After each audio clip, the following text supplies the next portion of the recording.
may simply not be ready for.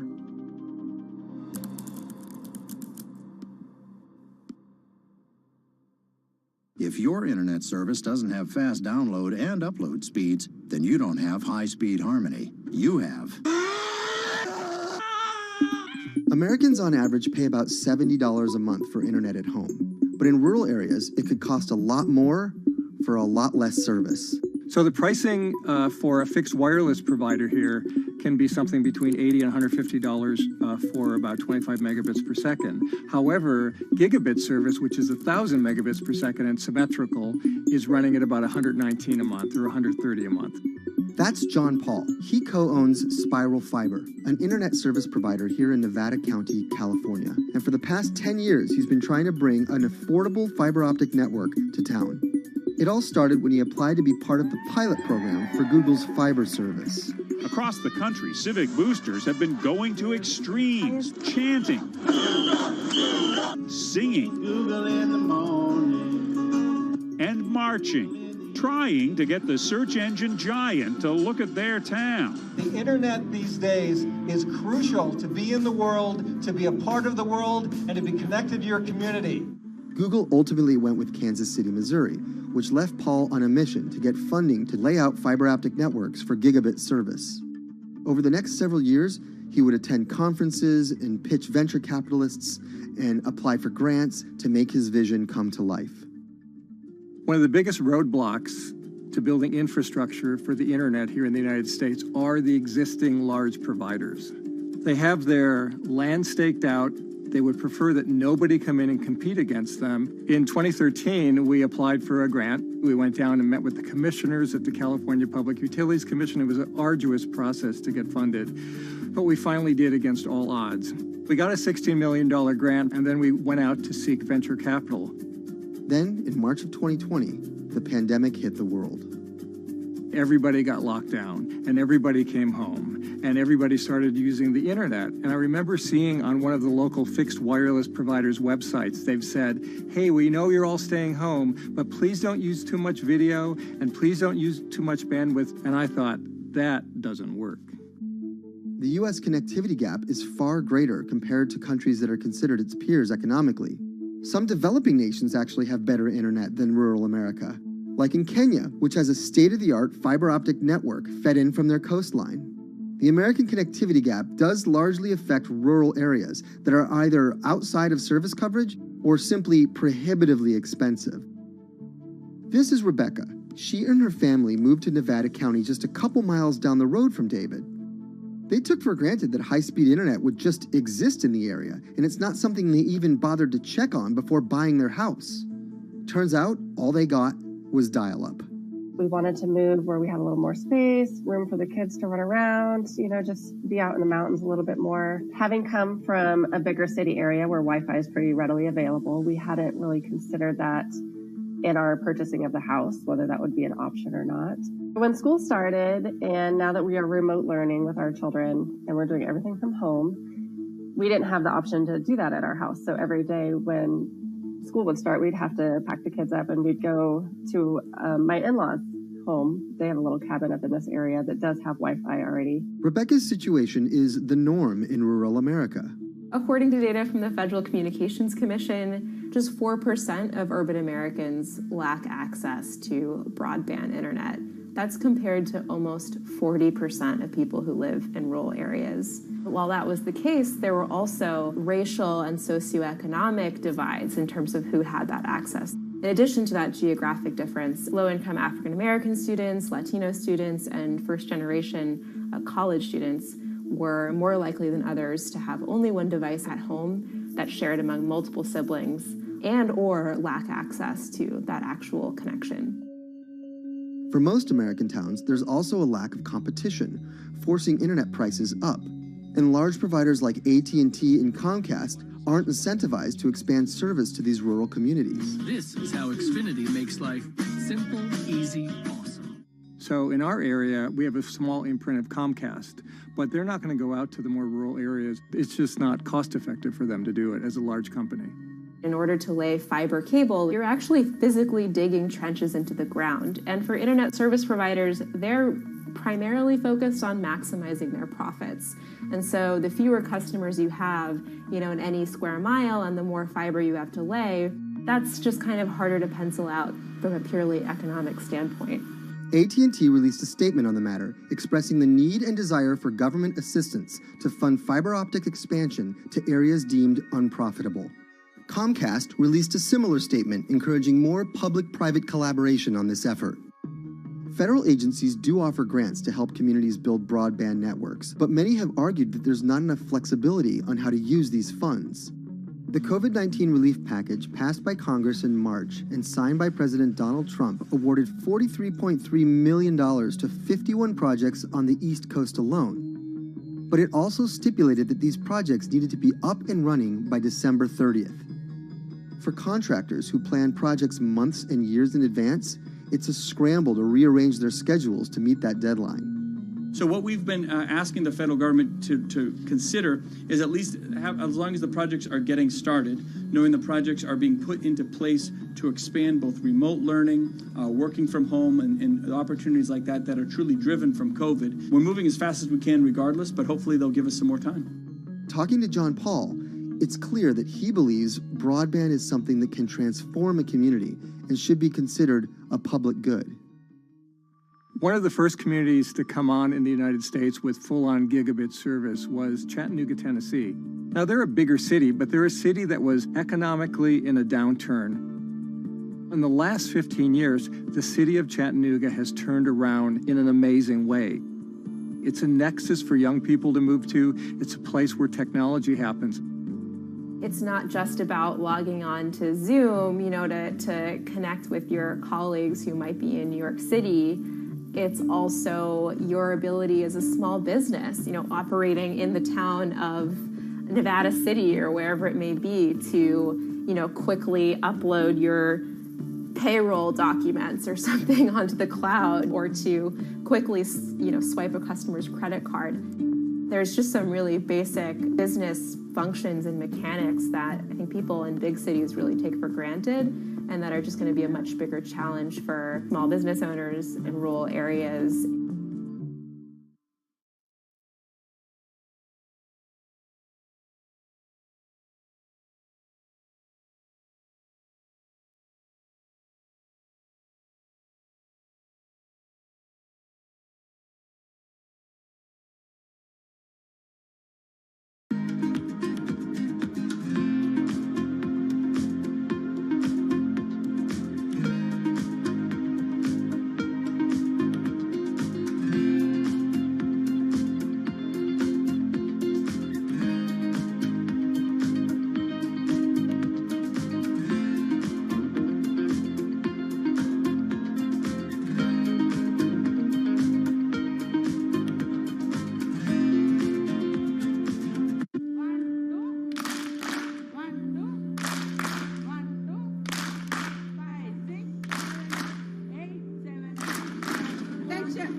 Historically, the marginalized people, you call them as untouchables or Dalits, they have been kept away from the center of the knowledge. Once you are born into a caste, it is very difficult for you to grow beyond that. You are stuck in that identity.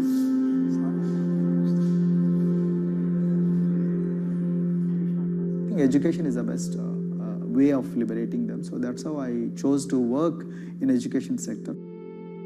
The kind of education that we are giving to the marginalized people is going to change not just the fate of these communities in Telangana, but it is going to be the source of inspiration, source of hope for all the marginalized in this country.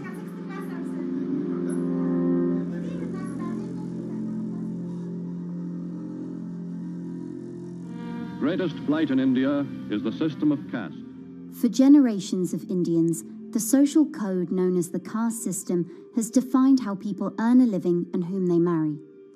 Although outlawed 7 decades ago, castes remain a significant factor in deciding everything, from family ties and cultural traditions to educational and economic opportunities. Dalits, people who are on the lowest rung of the caste system, constitute almost 1/5 of India's population of 1.3 billion. Not able to afford the high tuition of private schools, many are forced to attend government-funded institutions, which in the past have suffered from poor infrastructure, lower education standards, and high student-to-teacher ratios. But Dr. Praveen Kumar is trying to change that.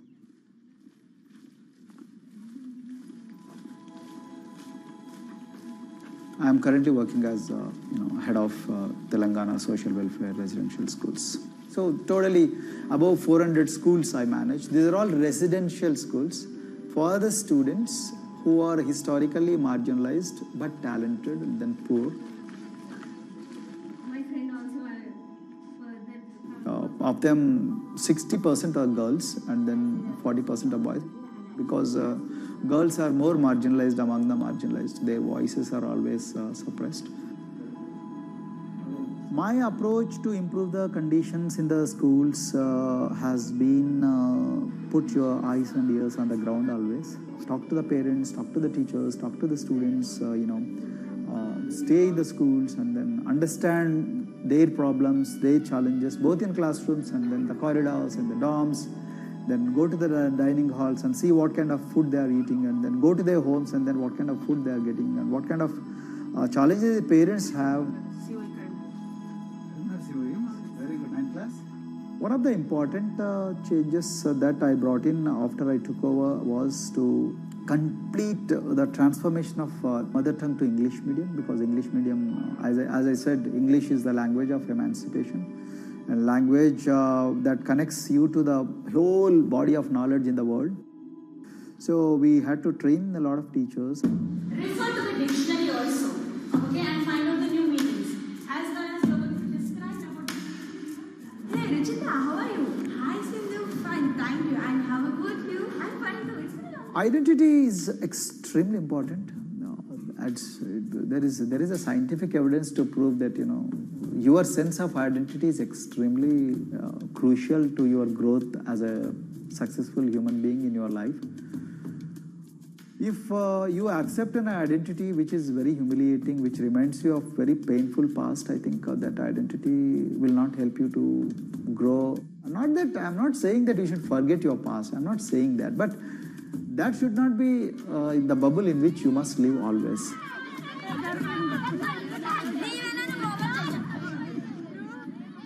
Sweros is an alternative identity. S stands for state, W stands for welfare, Aero, SW and then Aero is Swero. So the idea is your dreams have to be skybound. So that is what we are trying to achieve by changing the identities. Like, you say, I'm a Swero and I aim to be a doctor. I am a Swero, I aim to be a top-notch engineer. I am a Swero, I aim to be a top bureaucrat of this country. I'm a Swero, I want to be a very good actor or, a musician in this world. So these are the positive images that are associated with the identity.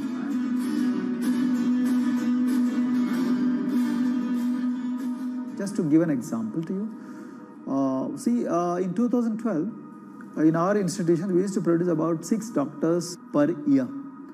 But because of our, this self-liberating ideology of Sveroism, we have, this year, we have produced about 189 doctors. This is phenomenal for any poorest of the poor people. You know how difficult it is to get into medical colleges in this country. So, but today, because of this ideology, the students have been able to achieve this, feat.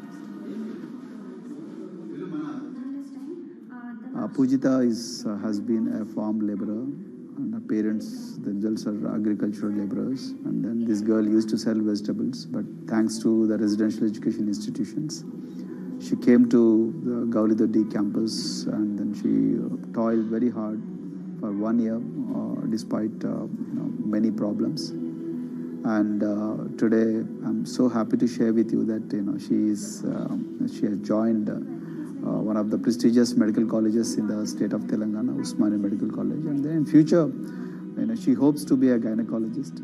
So this is the journey our our children are hoping for. Similarly, the Mount Everest expedition. Mount Everest expedition, we are very fortunate enough to place the youngest ever female in the history of this world on the peak of Mount Everest. How did this happen? It's all because of an ideology that helps you to liberate yourself.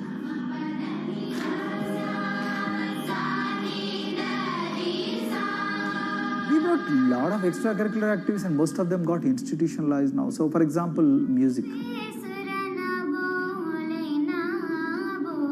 Similarly, the games. We have so many coaching academy. We have boxing academy, we have wrestling academy, we have handball academy.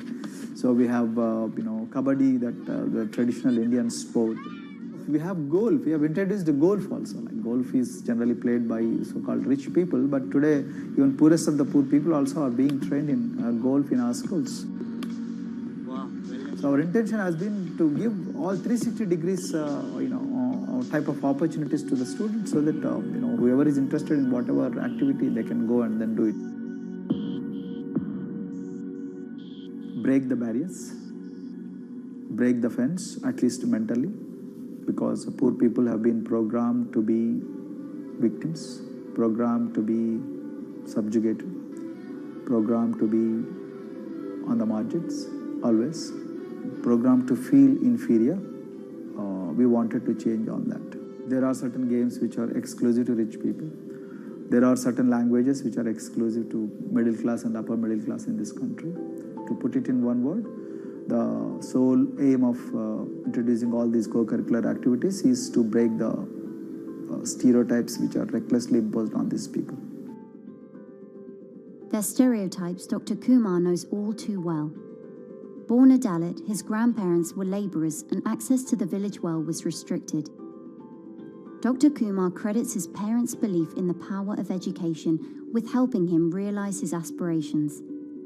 He went on to join the Indian Police Service, attended Harvard University, and then began pursuing educational reforms back home. I attribute whatever I am today, it's to my mother primarily.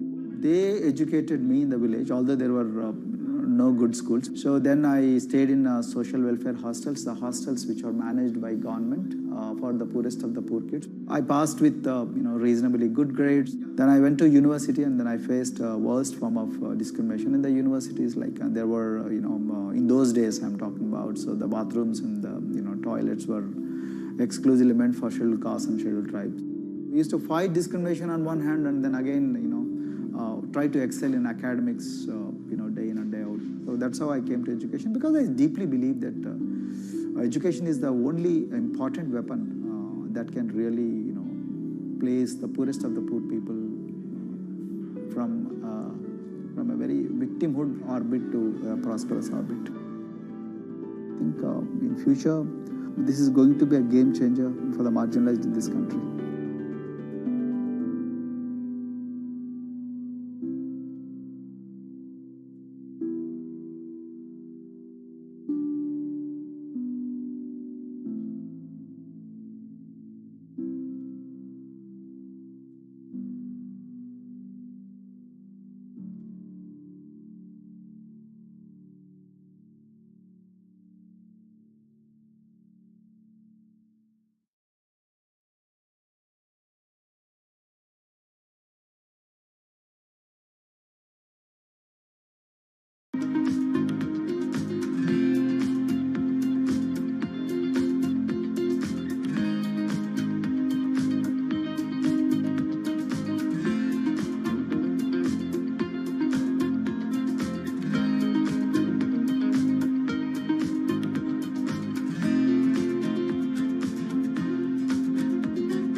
If you look at a thermal image of a city and then compare that to a map of vegetation, you'll find that where there's greenery, the temperature is lower. That's because things like asphalt, concrete, and shingled roofs absorb more heat from the sun than trees. This is the urban heat island effect, and it accounts for higher temperatures in cities, often by several degrees compared with their surroundings. It's becoming a huge risk to human health, as growing urban populations exacerbate the heating effects of climate change. Heat waves kill more people than any other extreme weather event, more than tornadoes, hurricanes, and even floods. That's why urban heat island mitigation strategies are being studied in Singapore by a group of researchers.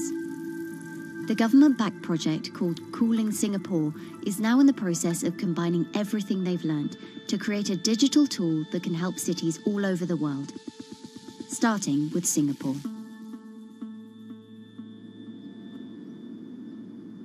In Singapore, close to the equator, temperatures regularly rise above 32 degrees Celsius or 90 degrees Fahrenheit.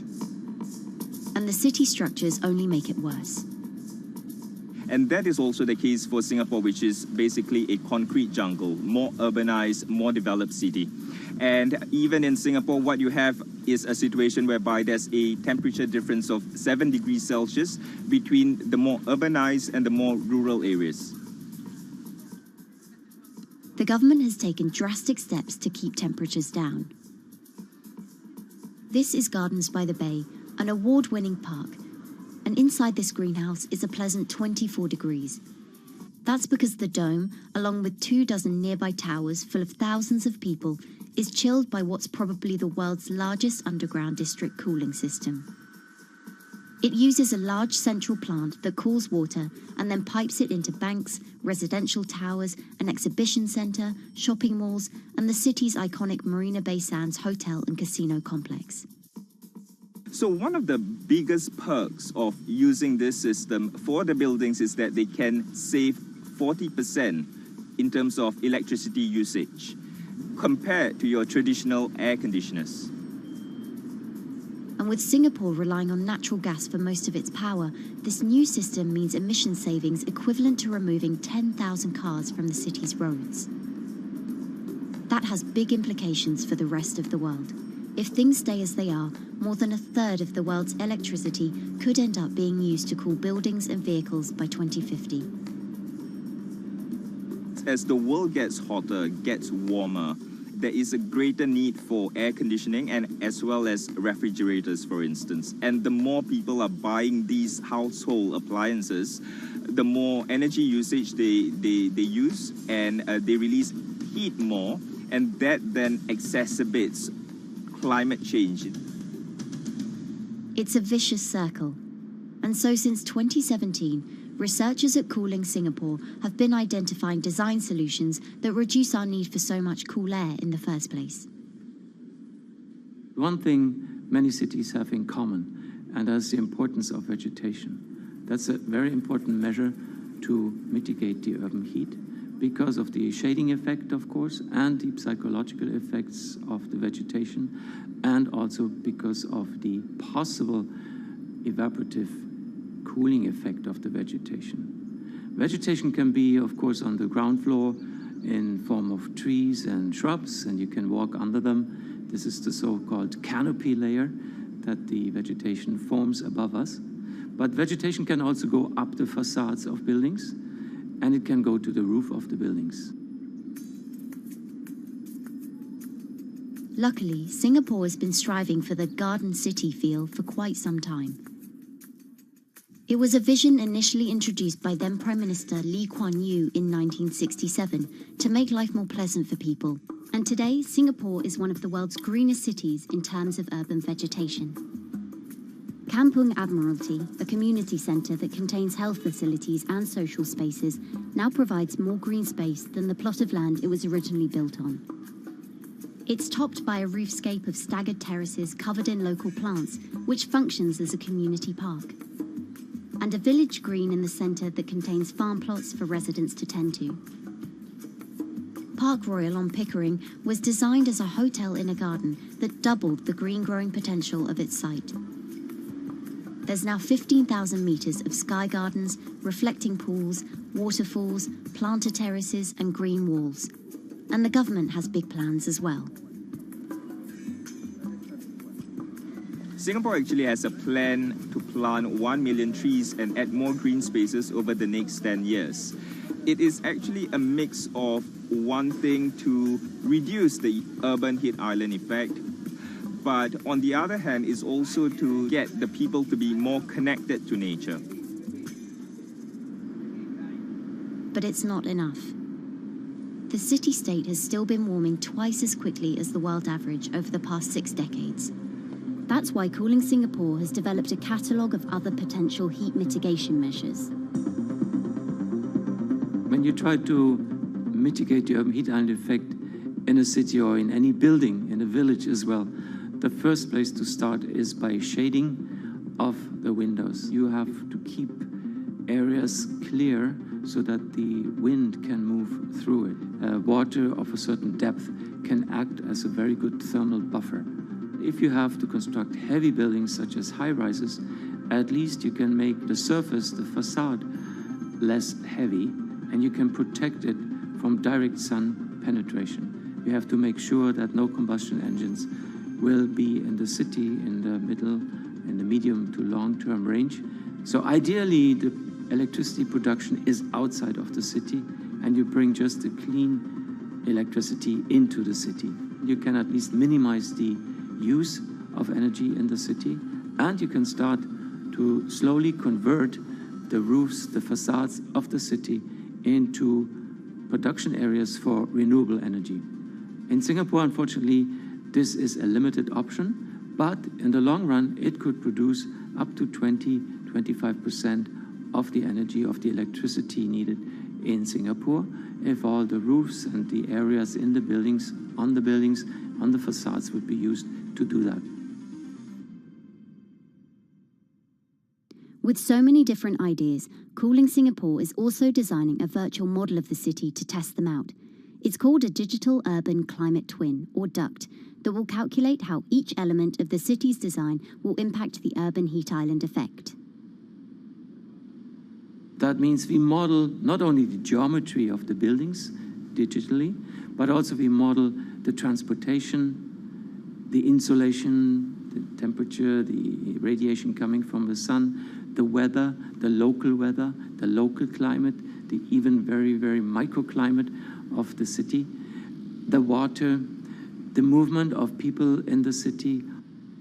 We can invent scenarios, we can design scenarios, test them before we actually build them, and if they test very well and we are sure that they will function, then we can start to build them and put them into reality.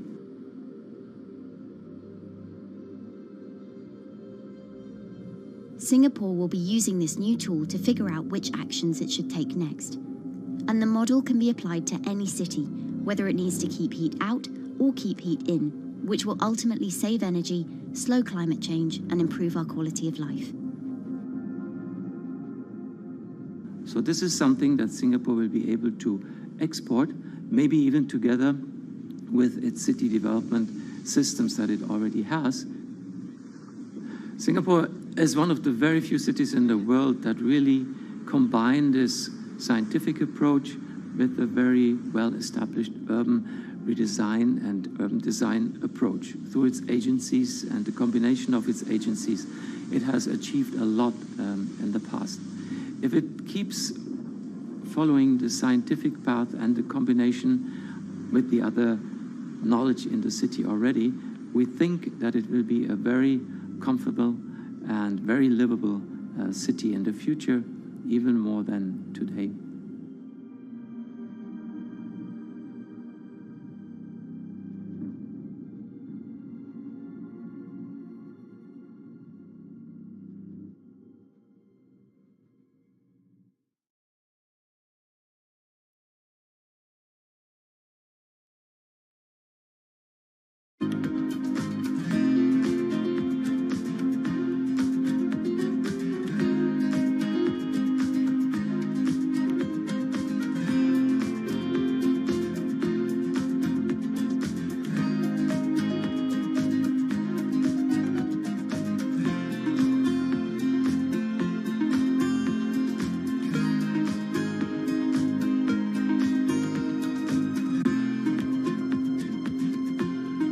Times are tough. Jobs are scarce. It's risky to be outside and around others. Seems like there's very few ways to make extra money during a pandemic. So I guess I'll just hunker down and binge social media until this all blows over. Wait, don't these people make money? How do these people make money?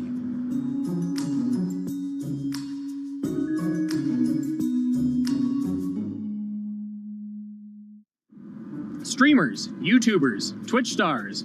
How do they make money? Is it a lot? Is it a lot of work? I know, I gotta ask somebody in the biz, and I got just the guy. Austin John Plays.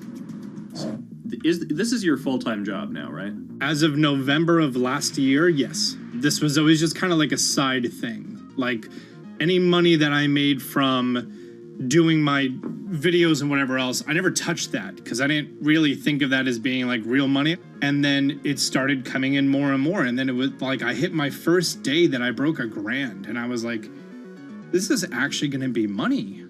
How did the YouTube channel come to be? When the game Pokemon Sun and Moon came out for the 3DS, there was like things that I learned about the game, and then I wanted to just share that information with people. And at the time, I didn't have any way to capture a screen or anything, so I found like generic footage, and I kind of put it all together with so much editing. And that video got 6 views.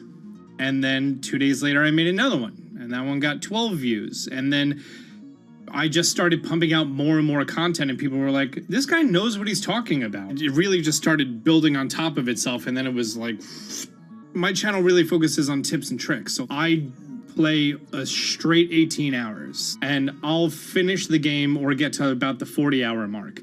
And then I'll make my first video. While I'm going through, I have a giant notepad and just scribbles everywhere. And I make these notes of like the things that stumped me, so I know the things that may stump other people. What do you need to think about if you're building your YouTube channel? 1, you need to do something that you're passionate about. Not that you like, not that you think you're gonna make money on, something you're passionate about. The other thing is something that other people are passionate about. It holds a special place to them. And third is, it needs to be something that people are gonna seek out information on. In order to enter into the marketplace, you either need to be better than everyone else, you either need to be faster than everyone else, or you need to be more accessible than everyone else. And you can't be more accessible because it's already on the platform. Granted, if you understand how the algorithm works, which is very similar to Google Analytics, then yeah, you can have a little bit of a head start. But if you're not doing it faster, and if you're not doing it better than everyone else, then why should anyone watch your channel? So my income as a YouTuber kind of breaks down to 3 different ways. 1, which is the bulk of it, which is ad revenue. Whenever you go and you watch a video and then there's an ad and then you wait 5 seconds and you hit the bottom right corner and then you go on to the next video, or a non-skippable ad, or the video starts immediately, you get the little banner ad at the bottom, or if you scroll down from the video, the first thing that shows there is an ad. Those are the 4 different types of ads that can appear on every single YouTube video. And all of them pay a certain amount. It varies on lots of things, like the country of the person who posts it, the country of the person who watches it, the time of year, where you are in the quarter, if there's anything going on with a reduction in ad revenue. Like, great example, COVID-19, companies weren't spending as much on advertising. So because of that, CPM went down. CPM stands for click per thousand. I'm using the Roman numeral for 1,000. And that means that for every 1,000 views, you get a certain amount of money. Now, on low ads, when I first started off, my CPM was 30 cents. So every 1,000 views, I made 30 cents. But then once I signed with an MCN and I started making more quality content and more engaging content, some of my better videos and certain times of the year, I can see CPMs as high as $12 to $14. And there's a big fluctuation between, you know, if I post a video when there's no ads being spent, like January and February, that's the reason a lot of your favorite YouTubers and also TV shows don't post new videos in that time of year because ad rates are down. Why are they going to make content then? Instead, you're recording and you're bulking up for when ad revenue is higher. The second way that a YouTuber makes income is support. crowdfunding, things like that. When I first started off, Patreon was really the only option, but then they started rolling out supporters and members for YouTube channels. So whenever I have a live stream, you can click a button and then you can become a member, and then you get special icons next to your name. I believe they're called badges. Or on any video, you can hit the join button, and that helps support the channel. And then the third aspect of that would be merch. And for me, my merch has been somewhat basic. In fact, I'm wearing one of my t-shirts from last year right now. You have to endure the times that your first video gets 6 views, that you post it on Reddit and they say, shut up, and then an auto mod bans you. You have to go through that, because until you go through that and you discover why you're doing it, you're not doing it for other people, you're doing it for yourself. If you're not loving what you do, then it's not worth it.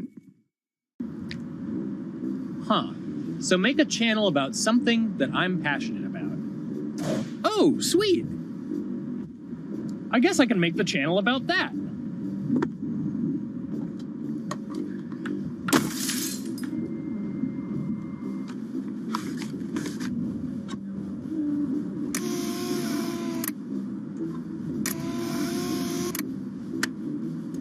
Now, how do I grow an audience?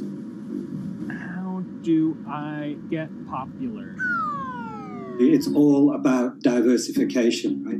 You have to have a massive Twitter following. You have to have a massive Instagram following. You have to have a massive YouTube following.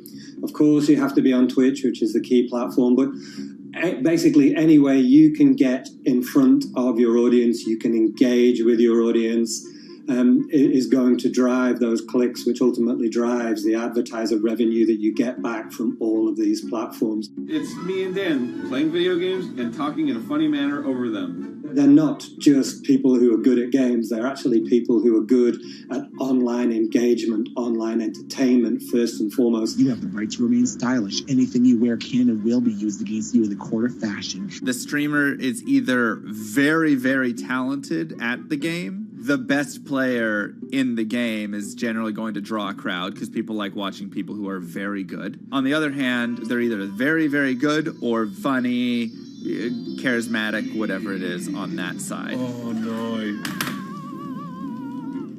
You know, it becomes more of a show where they talk about other things outside of the gaming world, and gaming becomes really just a backdrop and an excuse to engage with that audience. There were those weird, like, Ronald McDonald, like, straight to VHS movies. You remember those? I'm personable, I'm chatty. I would kind of, when boring things were happening in the game, I would ramble on about, movies I'd watched or books I'd read and, or conversations I'd had and stuff like that. And so I think being personable was a big part of that. It's not just getting on and playing games. It's getting on and being an entertainer. You are putting on a show. All right, now let me go ahead and grab the samurai sword that every gym has. Okay, he's dead. To have a larger audience and to have that audience, I think, stay with you, you have to bring something extra. You have to find your niche. You have to find what works and what connects with the audience and what makes them laugh and what makes them keep coming back. You got to make it a little more exciting, all right? Throw in a hanging bishop. Have everybody in suspense for a moment. I think the real most important thing is to just get used to being on camera. Like in any sort of performance thing, is get used to talking on camera. My first few videos were terrible, but because I sat down and did it for 6 to 8 hours a day, I just got used to talking and I got over that uncomfortable hump. If you go into Twitch purely with the expectation that you're going to make money, make a job out of it, have all this growth, and it's going to be great, you're probably going to burn out prior to getting to that point because there's very little payoff for a long time, right? Like multiple years generally before you really start to see a payoff. And so, those first few times you're streaming, nobody is there. One person shows up every 30 minutes, says hi, maybe, and leaves, right? Like, it's very discouraging, I think, for a lot of people.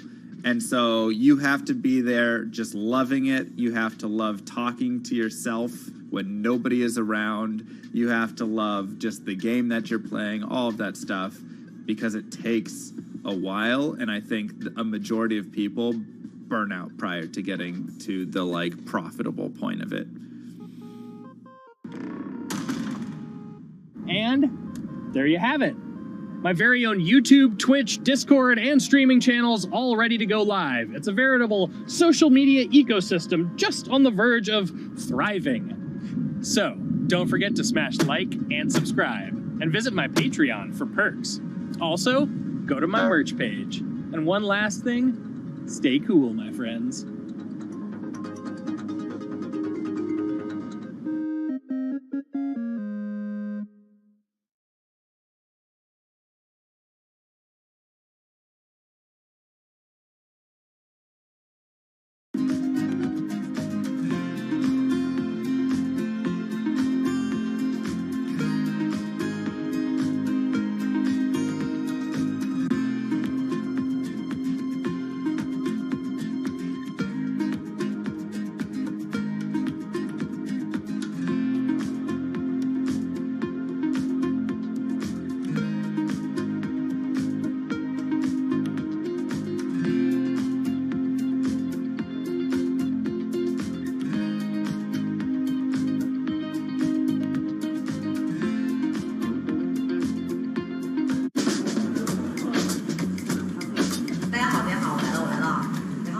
This is live stream shopping, one of the hottest trends in China. Every night, tens of millions of people watch live shows hosted by influencers like Via and buy the products they recommend. On e-commerce and social apps like Taobao and Douyin, the sister app of TikTok. 我觉得已经改变了大家的购物的方式。其实各种各样的产品，哪怕你不买，你也可以来看。当然，你看了，你就有可能会买。It's not about, only shopping. It's about the experience. It's about having fun. You got to see 3D. You got to see in some kind of action. It's almost like a theater act. The internet craze has taken over China. By the end of 2020, the country had almost 400 million live stream shopping users. China's live stream e-commerce market has also grown dramatically, with an estimated value of $161 billion in 2020. It's becoming popular outside China as well. So, is live streaming the future of shopping?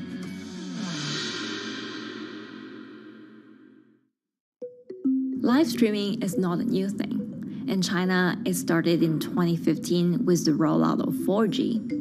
And it was first used for entertainment and socializing. Many live streamers performed for their followers or chatted to them, making money by receiving virtual currency and gifts. In the West, live streaming is mainly the domain of avid gamers. In China, it's broken into e-commerce. China actually has a very big e-commerce empire, so it uses these super apps, what we call that you have payment, you have search of information, you have recommendation system, and you have huge amount of goods available on the platform, and as well as a lot of consumers. So with this advantage, they merge these features of live streaming to make the influencers actually sell goods. Here is a perfect choice: nice neutrals, beautiful print, nothing overwhelming, and the warmth and comfort of flannel. This is item. Traditional TV shopping involves a one-way direction, whereby a host introduces a product, demonstrates certain things, and say, call this number or something. But live stream shopping is live. That in itself is a very, very big difference. It causes different psychology. And live stream shopping is a very entertaining way of actually engaging someone else. When you shop, actually, this live streaming video will continue. It will minimize into a corner, and you can buy the items and pay all on the same app. And after that, the live streaming screen will just enlarge by itself, and the promoter will come back to screen. So it's very convenient. Taobao, one of China's biggest e-commerce platforms owned by tech giant Alibaba, added a live streaming function in early 2016. In the following years, other e-commerce and social platforms like JD and Douyin also integrated this feature. 开头的时候还是有很多的挑战的，对画面的这个流畅，然后是否能够很真实的去还原商品，它其实在这个上面是有很高的这个门槛跟技术的这个卡口在的。不管是我们的这个用户的接受度，还是商家的这个上手的这个难度都很高。但是这几年下来，基本上难点在不断被突破的。Over $70 billion worth of goods was sold via live stream on Taobao in the year through March 2021. Latest surveys show that over 60% of live stream users in China were watching shopping shows, and over 65% of them shopped at least once via live stream. In 2020, live stream shopping got a huge boost during the pandemic, when millions of people were in lockdown and many retailers were pushed online. People, during the lockdown, felt like there's a need for more social interactions. This live platform creates an interesting kind of environment that gives people the sense that I'm actually interacting with you. And then live stream shopping brings in a lot more variety of things that people could buy and satisfy, the sense of like losing control, especially during the pandemic. At the heart of this craze are the top influencers who have tens of millions of followers and sell products worth millions of dollars every night. They often use their star power to get bargains from retailers, which in turn boosts their own sales and influence. So if you think about China's live streaming, you have to know the king and queen of the influencers. The queen of live streaming, Via, she is actually having the biggest viewership and the biggest sales volume for a long time on Taobao platform. She can sell everything from like Gucci sunglasses, lipsticks, homes, and cars. One time she offered her followers to go on a Tesla ride with her, and she even, for once, sold a rocket launch in her live streaming room for 40 million yuan. The king will be Li Jiaqi, more widely known as Lipstick's brother. He used to be a cosmetic sales before he turned into live streaming e-commerce, and he knows a lot about the cosmetics. So he's the one that will actually put the lipsticks on himself when he's on the show. Top live streamers like Via and Li Jiaqi have become celebrities in China and can earn millions of dollars a year. Although not everyone can be as popular, mid-ranking live streamers like Tiffany still earn a good income through sales commissions. 如果说单从收入方面来讲的话，那主播的收入是比普通的工作要高很多。但是呢，主播这个工作时刻对身体，包括对精神都有很大的一个考验的。就是每天需要集中精力，然后长达5-6个小时，这种状态是很累的。而且这5-6个小时的话，你是脑子是不停的，然后嘴巴是不停的，然后手也是不停的，眼睛也是不停的。像我们做主播，不是说单一的只做直播一件事情，然后还会有选品的一些工作，然后还会有一些其他的事情排在里面，其实是没有个人生活的。那我觉得增强粉丝影响力的话，不是说某一件事情。可能今天做了什么事情你就增大了影响力，而是每天不断的内容的输出，粉丝不断的可能对你的了解，慢慢的信任你。没有芝麻酱的味道，如果吃不习惯的话就慎买。A lot of successful live streamers are generally very good at communication. They're very good at articulating very simply what a product does, what a product doesn't do. In order for them to sell, they need to be trustworthy and appear trustworthy, and they need to, show in some ways that they're authentic, right? So for Via and Li Jiaqi, they are able to articulate that quite a bit through their body language, through what they say. For example, Li Jiaqi will also sometimes say bad things about certain products because to him that's his honest opinion, and sometimes people want to hear that. And so they seem very credible, they seem very trustworthy, and don't forget, they're also very entertaining and very interesting. If you're familiar with Li Jiaqi, he won a Guinness record for like the most lipstick applications to models in like 30 seconds. So if you're able to create a lot of buzz with interesting things that you do, people who may not want to buy lipsticks will also stream in just to watch what he does. And then from there, you might get hooked. 这就是一般女生出门的时候涂的口红的颜色。Live streamers also use sales techniques such as limited time or supply. This sense of scarcity can often encourage viewers to buy. The platform in itself creates and enhances some of these things because you see it live. Something we call social proof has taken over, meaning that, hey, other people are interested, other people are joining in, other people want the same product. And they add it in the chat and they ask questions and they say, oh, I want this too. What happens then? It makes the whole product even more scarce. But it's not just influencers. Local farmers, luxury brands, even mutual funds have also started their own live stream shows. Working with very top-tier live streamers can be risky. It's not necessary that the benefits will end up with the brand. So we see company executives opening their own shows. And we see like P&G have their own sales room, which runs shows every day as well. We also have like local governors in like small towns to sell their agricultural products. So the live streaming is definitely transformed the way product owners can think about how to reach their consumers. And it enables a lot of players to actually sell. Live stream shopping is going global. Merchants in Southeast Asia have embraced this trend. And in the West, Amazon has upgraded its live streaming function, adding interactive features like chat rooms. Companies, including Google and Facebook, are also developing and investing in technologies to integrate video and e-commerce.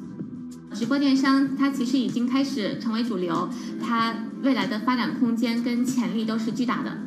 接下来大家会越来越依赖这种购物方式，会变成一个比较日常化、比较规范化的这么一个趋势。If you look at the numbers alone, their numbers alone, the Jiaxi's numbers or Via's numbers, you know that they can sell and you know that they can generate revenue. Are they able to sustain it over a long period of time? It depends on how innovative they are at changing some of the things that they do. But you can't expect consumers one day turn into virtual shopping for good. There will be the nature of us that crave to go into the store, to touch the goods and actually wear it and see how it looks like and walk around in that with our friends. And those things wouldn't be replaceable with live streaming.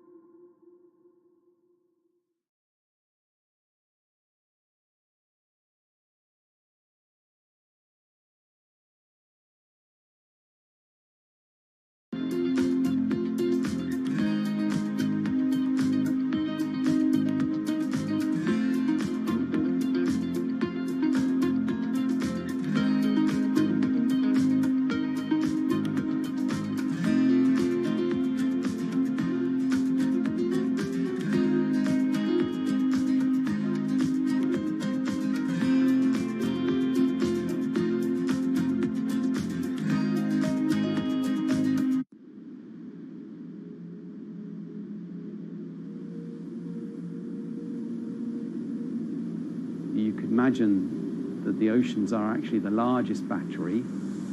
We're storing huge amounts of energy in the oceans. The wave motion can be very deep. It can extend down several hundred meters. And once it gets to the near shore, from about 50 meters, the whole water column is moving backwards and forwards.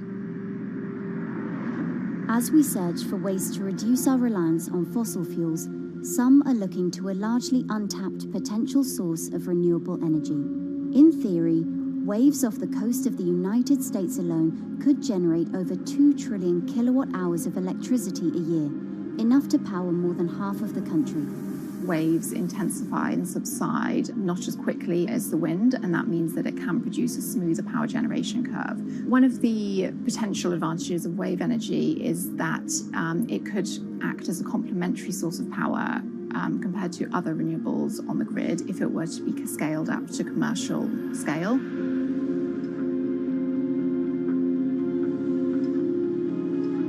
For decades, engineers have been trying to convert wave energy into electricity, but a host of technological and financial challenges have complicated their efforts. In the years from around 2006 to 2015, there were a spate of bankruptcies in the sector, and this was largely because of a lack of kind of continuous proven projects out at sea with reliable electricity generation. Since then, companies have been trying to develop the technologies at a steadier pace and with a smaller cash burn. But the same questions remain. Can companies develop devices and technologies that actually work? Is wave energy just a novelty or something that can become a major risk? And conditions are very rough, so this means that power projects don't have a very long lifetime, and it increases operating and maintenance costs.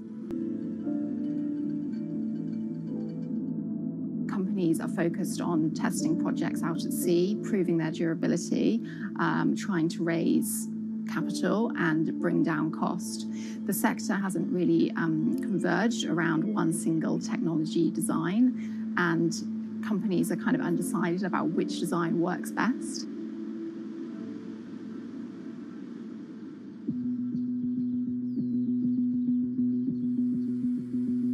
Finland-based AW Energy is a veteran in the sector. The first proof of concept of the company's device was made in the 90s after diver Rauno Koivusaari observed the strong back-and-forth movement of a hatch cover in a shipwreck in the Baltic Sea. The waves are generated far from the coastline, so the wind blows on the surface of the water, causing the water particles to rotate, and that rotation extends deep down below the surface, and the waves can be very long. They can be several hundred meters long, and as they come into the near shore, this rotational energy turns into an elliptical energy, and eventually backwards and forwards, as you probably noticed if you've been swimming on the seashore in large waves, you're pulled in and out. That's the energy that we're extracting. There's a sweet spot where we deploy, so around 10 to 15 meters of water depth. That's where there's still strong wave energy coming in. After years of research, prototyping and testing, the company has deployed Wave Roller, a 350 kilowatt device in the waters of Portugal. Wave Roller has an 18-meter wide and 10-meter high steel panel fixed to the seabed via a floatable foundation. The panel moves back and forth with the waves, capturing the energy. It's submerged in the depth of 15 meters, so it's protected from the extreme waves. We generate electricity by capturing the movement with hydraulic circuitry in a machine room underneath the surface. That hydraulic energy we turn to electricity with hydraulic accumulators and hydraulic motors, and also a generator. The Wave Roller has survived large waves at sea for over a year and delivered electricity via an underwater cable to the grid in Portugal. Meanwhile, the company has won a €2.5 million grant to work on an upgraded version of the Wave Roller, aiming to increase the electricity generation capacity to 1 megawatt. The upscaled device would have a bigger panel, 2 power takeoff units, and improved software to control the energy production. We have taken into use a wave prediction algorithm that kind of tells us what kind of waves are coming into our device. That gives us few seconds to prepare for capturing more energy, and the difference in that is significant. Our future plans are to deliver technology around the world. So I'm hoping we can be working on delivering technology to projects in Asia and also in the American continent as well.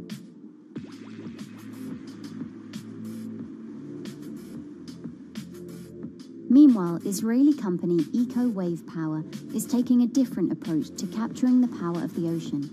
For the company's founder, Ina Braverman, developing new sources of renewable energy is a personal mission. I was born in Ukraine in 1986, and 2 weeks after I was born, the Chernobyl nuclear reactor exploded, causing the largest in history nuclear disaster. I was one of the babies that got hurt from the negative effects of such explosion. I had a respiratory arrest and a clinical death. Luckily, my mother, a nurse, approached my crib on time and gave me a mouth-to-mouth resuscitation, which saved my life. I got a second chance in life and decided to do something good with it. Growing up, Ina wanted to be a politician to positively change the world. After working as a translator at a renewable energy company, she decided to change paths. Solar and wind energy were fully commercialized. There were a lot of amazing technologies implemented everywhere. I saw that wave energy, although it's an immense source of electricity, the biggest companies in the world are trying to develop wave energy with no success. And there was kind of a race going on in the world of who is the company that is going to develop a viable wave energy solution first. In 2011, the then 24-year-old Ina co-founded Eco Wave Power. Instead of installing devices offshore, the company's devices are attached to existing breakwaters, jetties, and piers.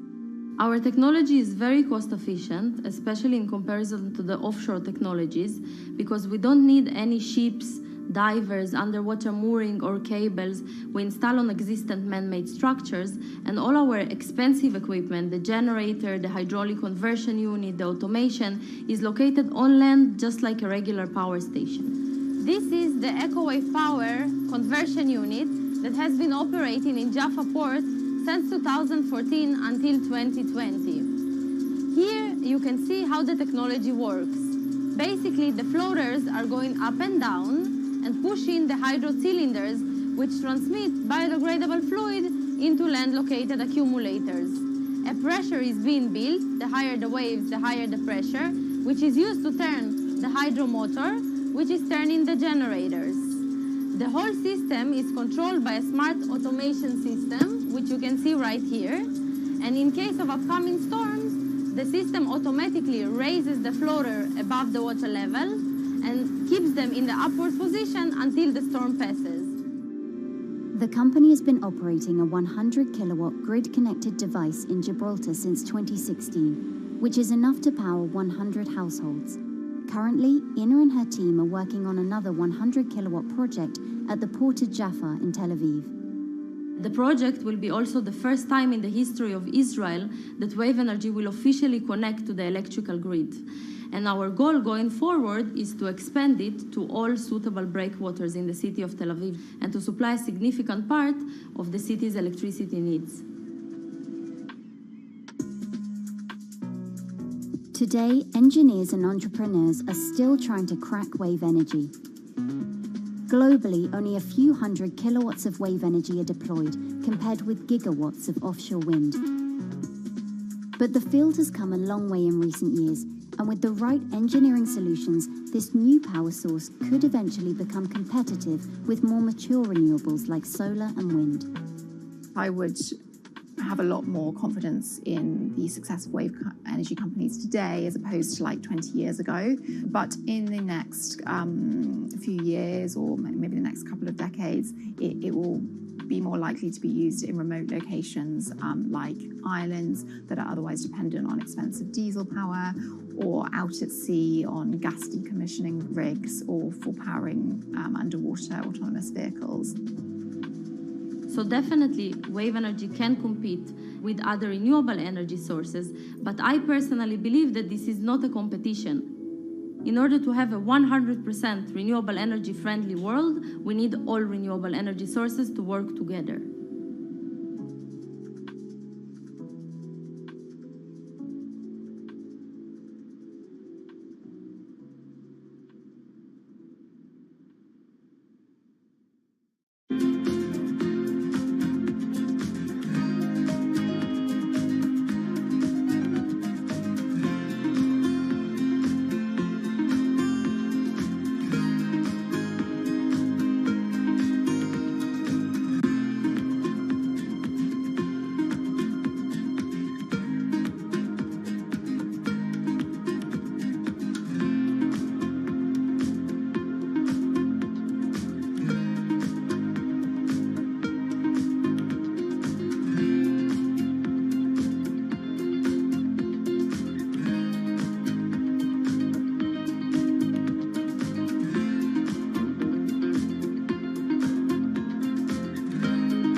Who are all these people from? Who are all these people from?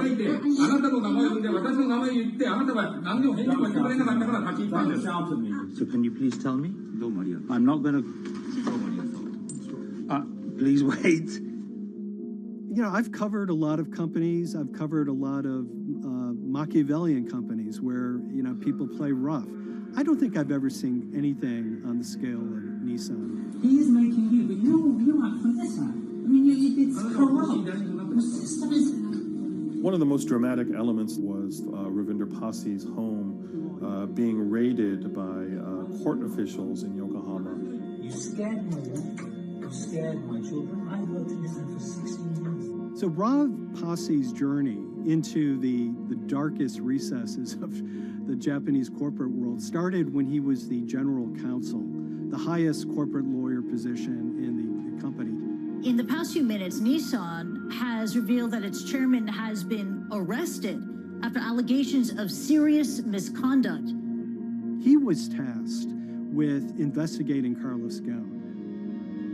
And he was told, conduct an internal investigation and get to the heart of the matter.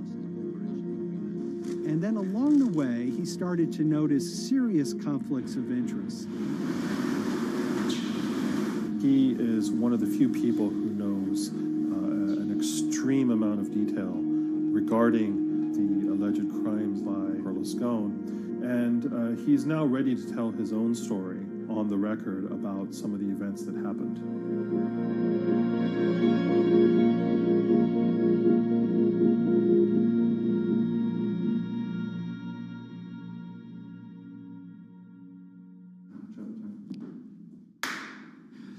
My name is Ravinder Passi. I'm the former Global General Counsel of Nissan Motor Co. Limited. And you could say, yes, I had a front row seat in terms of what was going on.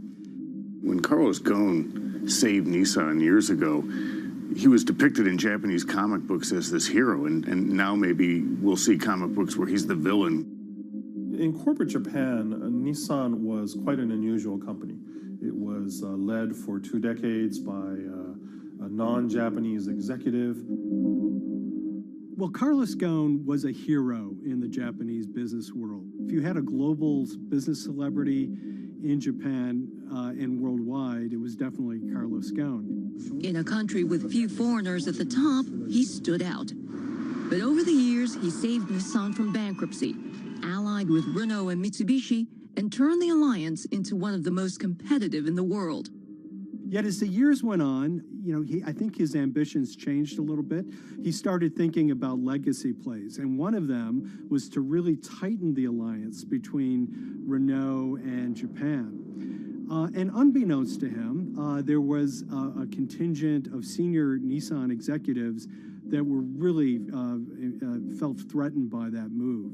They really thought that they would lose complete control of the car company, and even in the government, there was probably a little bit of anxiety about a national champion in the auto industry falling under full-blown foreign control. Carlos Ghosn was an auto industry leader, respected by many in Japan. Now he's in jail. The arrest of Carlos Ghosn came completely out of the blue. This was in November of 2018. He was coming to Japan on Nissan's corporate jet for a regular executive meeting, and he was met on the tarmac by Japanese authorities who whisked him away to jail and charged him with financial misconduct crimes. So what happened was that a power struggle ensued inside the company, and somewhere along the way, it was criminalized.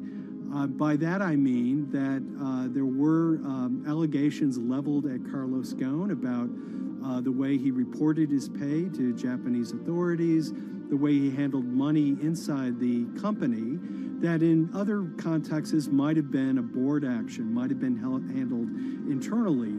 A number of executives at Nissan decided to take this difference and take it over to the Tokyo prosecutor's office, and that unleashed a chain of events that would shake the entire auto industry.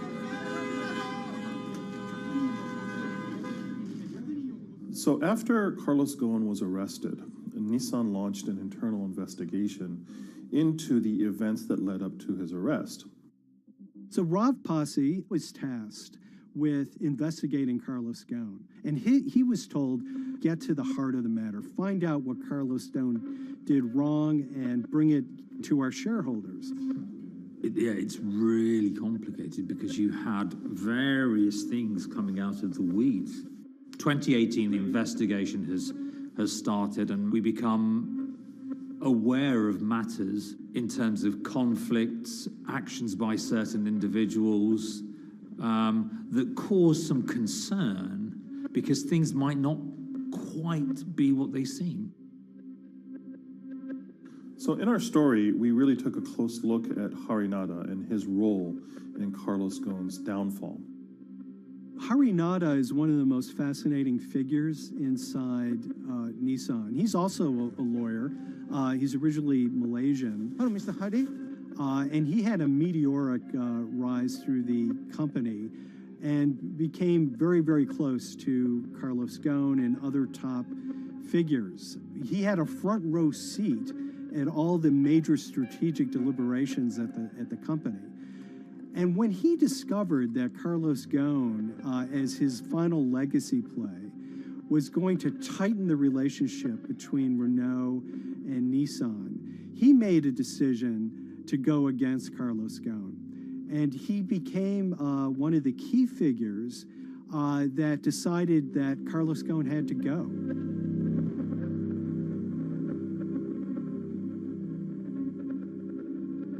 Harinada was somebody who actually recruited me into the company, so I have a long-standing relationship with him, or did have a long-standing relationship with him. For many, many years, he was a mentor. I had doubts about the credibility of the process right at the start. Harinada had a plea deal with the Tokyo prosecutors.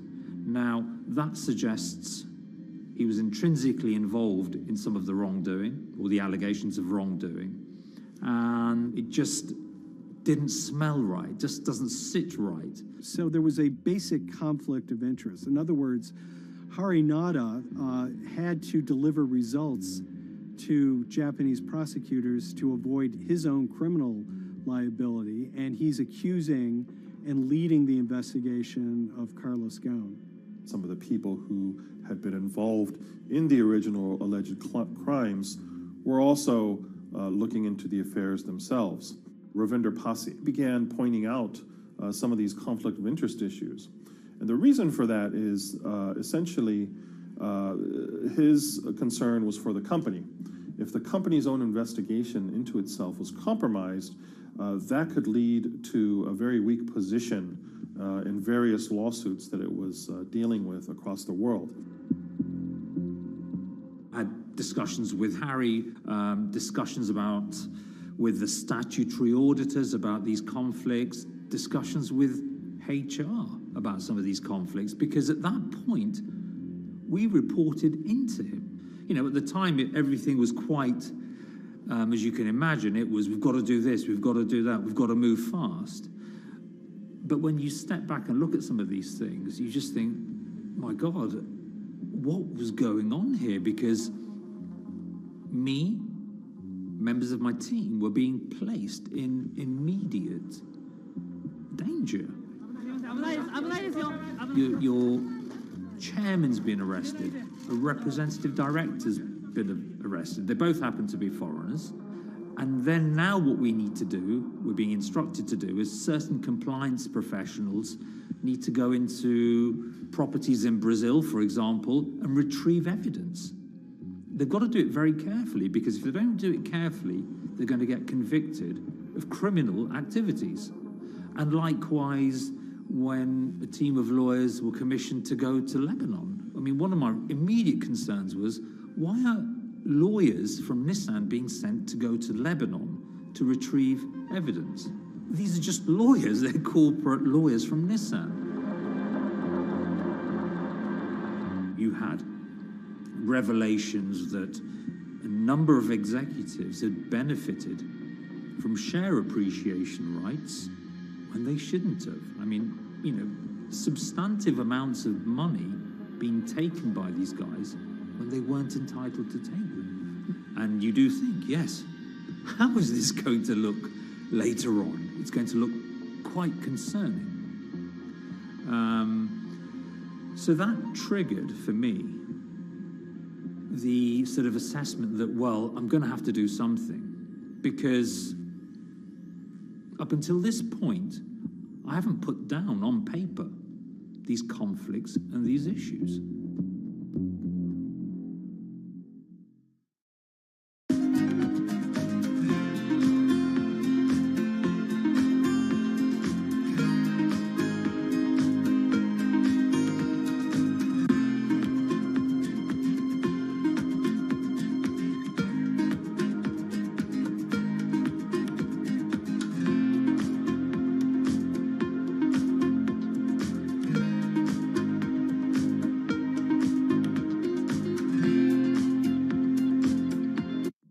So Rav Pasi makes a fateful move. He writes this letter to the board listing every suspicion he has in great detail, backed up by evidence, backed up by memos, of why this internal investigation had serious problems.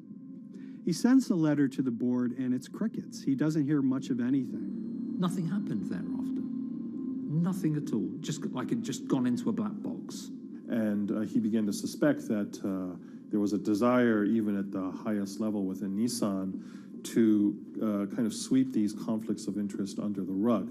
Unfortunately for me, I think, again, with hindsight, people must have thought that this is the nail that's sticking out, and we can't have this. Within 3 days of me submitting that to the board of directors, that letter to the independent board of directors, I was removed from the Goan Executive Conduct Matters. I was then told that I could not attend board meetings anymore. And up until that point, I had attended every single board meeting. I was then also told that after 8 years of being in Japan, I'd be going back to the UK. It eventually transpired that I'd be the VP of Projects and Transformation, managing a team of 3. So you can imagine what this feels like at this stage.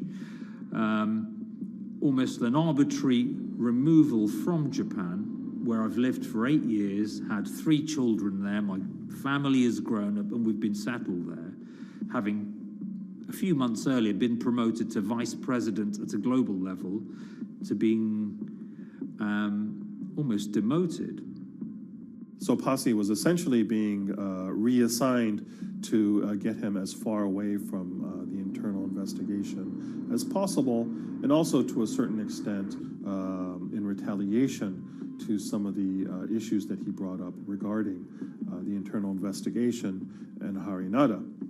What happened to Rav Pasi can be seen as a series of corporate humiliations. I mean, first of all, his immediate responsibilities were taken away from him. Eventually, he lost, the coveted general counsel title. But it didn't stop there. Toward the end of his stay in Japan, Rav and his wife were convinced that they were being followed. During that period, I'd noticed that whilst driving my car, I'd have other cars following me. First time I noticed this was around mid-March, and I was driving, I can't remember where I was going, but this grey van, small van, just literally started following me. And I noticed that there was somebody in the car taking pictures. And lo and behold, we were absolutely being followed either by people on foot or other individuals, 2 or 3, normally 2 burly men in a car, different cars at different times, following us around. They were following the family as well. And, given I'd seen the Nissan security department behave in a very, very egregious manner with others in terms of following and surveilling, I was very concerned as to what they were doing and who they were giving this information to. Because if they're giving this information to the authorities, you do think, why? What's going on here? I mean, this is just not normal behavior. And this all culminated in a rather dramatic event in the middle of 2020. Who are you people? Where Nissan had hired a legal team and had obtained an unusual court order from the district court in Yokohama to basically do a search of his home and seizure of his corporate laptop and phone and other documents. If you don't let us in now, we have to break this key. So it's a pretty extreme way to treat someone who'd spent 16 years at the company. These people have all come in. We don't really know who they are, apart from the fact that I've been shown a badge that says the Yokohama court. And they're here to recover a laptop and a mobile phone. It was even more weird because I'd highlighted to the directors that certain Nissan executives were trying to recover this laptop and this phone whilst I was still in Japan. And I was very concerned because it had evidence on there that related to misconduct matters and other forms of inappropriate conduct. It was just another form of intimidation, another form of harassment, forcing me almost to leave the company and the country. Because once they'd retained and obtained these items, we were still followed, which, again, I just couldn't understand. What is the point of doing that?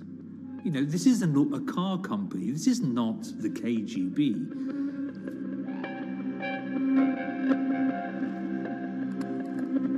I think it's fair to say that Rav Pasi didn't have full battlefield awareness of all the intrigue going on at Nissan. I mean, Hari Nada is interesting because he's both charismatic and charming, and one of the most brutal corporate infighters one could ever run across. This is a confidential company email, right? You should not have this. If he had fallen into line, he would probably still have his job at Nissan, be paid very well, and continued his work. A career that he spent 16 years building at Nissan is irretrievably broken. It's been smashed to smithereens. He and his family paid a huge price, certainly. But in terms of being able to sleep at night, I think, he's come out ahead. I highlighted issues to the highest levels of the company so that they could be dealt with appropriately by those in charge. There was no response to those, and there was retaliation against me. What's really profound, like absolutely profound, is that none of your colleagues, I mean people who you have known for years, forget it. Yeah. You're on your own. Yeah. And you got to be ready for that. You've got to be ready for that. If you take it on anyway.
This is the awful truth.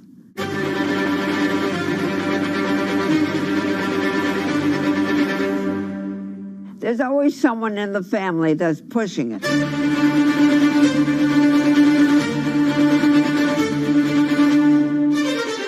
This lady does not deserve to be taken advantage of, especially at your age with your own grandchild. Yeah.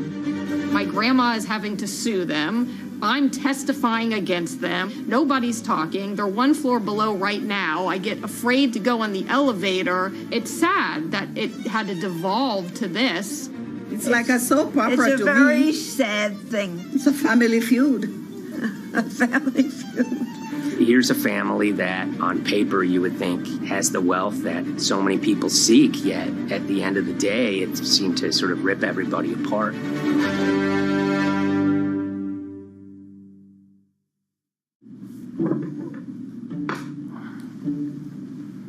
My name's Tom Schoenberg. I'm a senior reporter here at Bloomberg News, cover financial enforcement. I was approached by someone close to the Schottenstein family and asked whether or not I would be interested in writing about Beverly Schottenstein and this case that she had against JP Morgan. And it was immediately clear that there was a great story here to be told.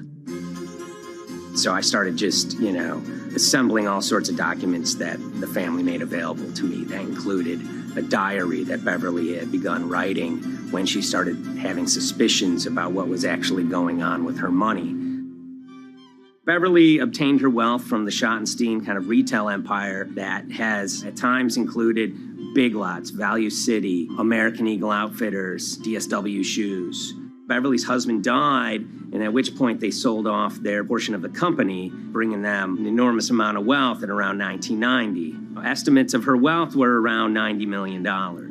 She, for many years, had that pool of money being managed by outside advisors. Her grandsons in the late 2000s had both graduated and were becoming financial advisors. She gave them a little bit to work with, and over time, her grandson, Evan, became the trustee of her entire estate. Managing sort of family money is not a conflict. In fact, some ways in wealth management, it's kind of how you get your start. It's kind of the seed that you need to sort of get going in the business. But Beverly started having suspicions that something was wrong probably in around 2016. Well, there were suspicious things, but taken separately without everyone talking about their own experiences, it was hard to really put it together. She had written a check to her caretaker, Dawn, that bounced. So she went down to her local Chase branch to sort of find out what was going on. She wasn't getting paper statements in the mail, so she asked them to print out a number of her statements having to do with her checking account and her credit card account. So we went to the bank and asked for the statements. And she got a whole year and going through all of them, page by page by page. And it was there she saw all sorts of charges that she said she didn't authorize or didn't know about. I was becoming very, very suspicious. I was starting to look in the money part, and that's what bothered me more when I saw that money was going, and I was not a big spender. Around the same time, Dawn, she starts noticing Beverly's son, who lived in the condominium below her, came up with Evan with a shredder and started grabbing papers in her office area, including some with JP Morgan letterhead, and just started sitting at the kitchen table just shredding documents over and over. Yeah, they came in one morning. They used to do it in the back. Through the back door, and they brought the shredder inside. And then they went in the drawers in the office and took out all the papers, and they started doing it. I was very suspicious because I know you don't go around and destroying papers. Beverly said that they had done this many times before. That's when she said to me, Dawn, I'm going to write my feelings in this black book. Diary. And it's a diary, and she started writing. Each day she would write a little at a time. Around the holidays of 2018, a package had arrived, a FedEx package, and in it were materials about a venture capital fund based out of the Cayman Islands. Dawn and some other family members take a look at this, and they see that Beverly is signed up for this fund to the tune of $5 million over the course of several years. And that was really the beginning of it. That was sort of the tip of the iceberg when it became obvious that something was going on, that my grandmother really wasn't aware of this fund. You know, Beverly started to panic. She got really upset and called, JP Morgan's headquarters in New York and asked for Jamie Dimon. She said she was told someone would call her back, but she says that never happened. She wrote a letter to Evan and Avi, and in there she laid out a number of things that were concerning her: unauthorized trading, the checking account. She had about $1 million worth of jewelry in a safe deposit box, and that her son Bobby had the key to that box, and that jewelry had gone missing. All this was kind of packaged in this, 5-page handwritten amendment to a will and trust. There's such an evolving narrative about why the jewelry was taken. The only truth we really know is that the jewelry is gone. But why it happened, there have been a lot of different stories. You just don't take your mother's wonderful things and hand it out. And they emailed that note to JP Morgan to seize all activity on her account. And it ended up setting off a firestorm after that. As soon as they got this email that there was a cease and desist and that she wanted to send her money and change brokerage firms, they were actually vacationing one floor below downstairs. They're there right now. The next day, Beverly's in her place. The granddaughter's still in her place visiting. Dawn is there, and up comes Bobby kind of barging through the door. And he's screaming about what was sent to the JP Morgan. They're now investigating now. And he's furious, takes his mother and sort of puts her into a chair, gets pen and paper, and she says physically forced her to write a retraction letter. They were pushing me around. It was a scary time. I was really afraid too. I had to take her to the doctor, and she did an x-ray because she was in so much pain. The locks had to be changed. The phone number had to be changed. I really thought we were going to have to hire guards to be outside just for protection. Oh, it was terrible. Horrible scene. Beverly brought her case before the Financial Industry Regulatory Authorities, usually known as FINRA. It took several months of hearings. She sees all sorts of transactions that's going on, hundreds of them that she claims that she never knew about, never authorized, but yet were logged in JP Morgan's files as having been direct requests from her. That included the sale of a large amount of Apple stock worth several $1 million, as well as all her stock in Big Lots. Over the course of their time with JP Morgan, Evan and Avi were making all sorts of trading on her account that was generating millions of dollars in commissions for themselves and the bank, yet she was not sort of getting any of the type of gains that you would expect sort of an $80 million account in a bullish market to be able to get. They issued a ruling entirely in her favor, finding that her grandsons, as well as JP Morgan, they were liable for violating their fiduciary duty, misrepresenting themselves, and they also found that the bank and her grandson, Evan, were liable for elder abuse. Evan and Avi, they were fired from JP Morgan. They issued an award of about $19 million. I reached out for comment, and JP Morgan emphasized that Evan and Avi were no longer with the firm and that their actions do not represent the sort of values of the bank. I reached out to Evan and Avi, heard back from their lawyer saying that, they disagree with the law and the facts that FINRA kind of used to decide the case against them and are seeing if they can have it withdrawn. Her son, Bobby, wrote her a letter, said his sons weren't criminals, and he also admits to taking her jewelry. And he says he needed it to pay off some bad business debts he had. They never once came up to say, I'm sorry. If there had been an apology and some acceptance, and asking for forgiveness. From my grandmother, I don't think we'd be in the position that we are now. Since the piece came out, we've received dozens of messages from people, many of whom are telling their own sort of personal tales of, kind of financial advisors gone bad, or family members who got control of an estate and abused, those within. Seems that it's really resonated with a lot of people. I keep, hearing a lot of feedback about Beverly and how, a lot of people feel she did the right thing. You're never too old to stand up for yourself and try to right an injustice. She was adamant that she wanted to stand up for herself, but at the end of the day, they did wrong. It's a painful life lesson. Beverly taught them that you don't mess with grandma.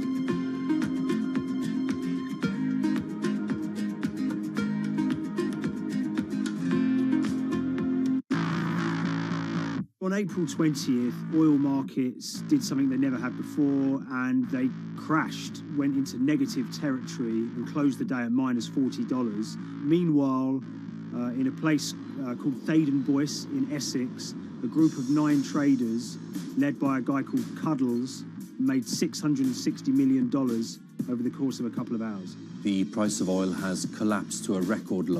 We've never really seen anything like it. WTI this morning down more than 35%. People maybe wouldn't have been so surprised if the oil price had fallen to zero, but the oil price went to minus 38. It went far lower than anyone had expected. And so lots of people in the market were saying, well, hang on, something else is going on here.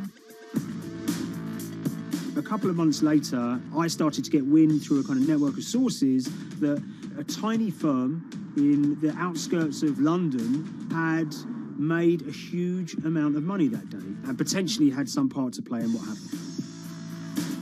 The information we got was that 9 traders at Vega Capital London had made in the region of $660 million in one day.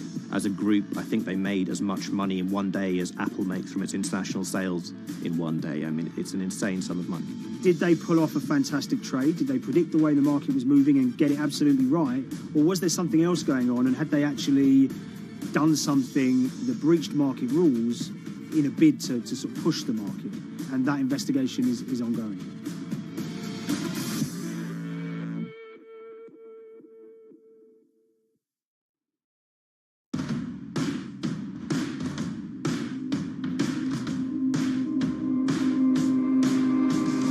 So Paul Commins is a trader who cut his teeth in the pits in the 80s and 90s. When everyone had a nickname, his was Cuddles.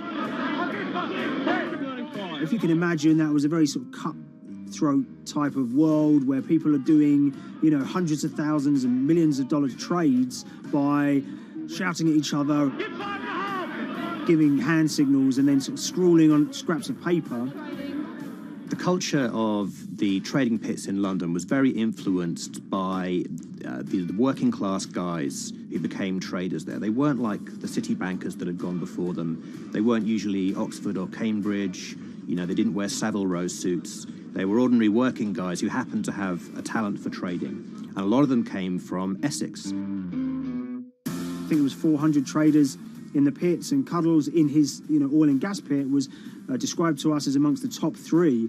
In amongst that, was very successful and made very large amounts of money as a young man. But inevitably, mechanization and the arrival of electronic markets was the kind of death knell for the pits. And in 2005, the IPE closed down. And when the pits shut down, a lot of the traders who worked there lost their jobs or quit or went to work for financial institutions. But Paul Commins decided to start his own trading collective out in Essex. Some of them are ex-pit guys, cut from the same cloth as him. Lots of them are actually sort of in their 20s, and they're his, drinking buddy's son, or they're his own kids' friends from football. They're young lads, hungry and ambitious, and he brings them into the fold. And fairly shortly, he's got, maybe a dozen or so traders that they're independent, let's be clear, but they're all part of this collective.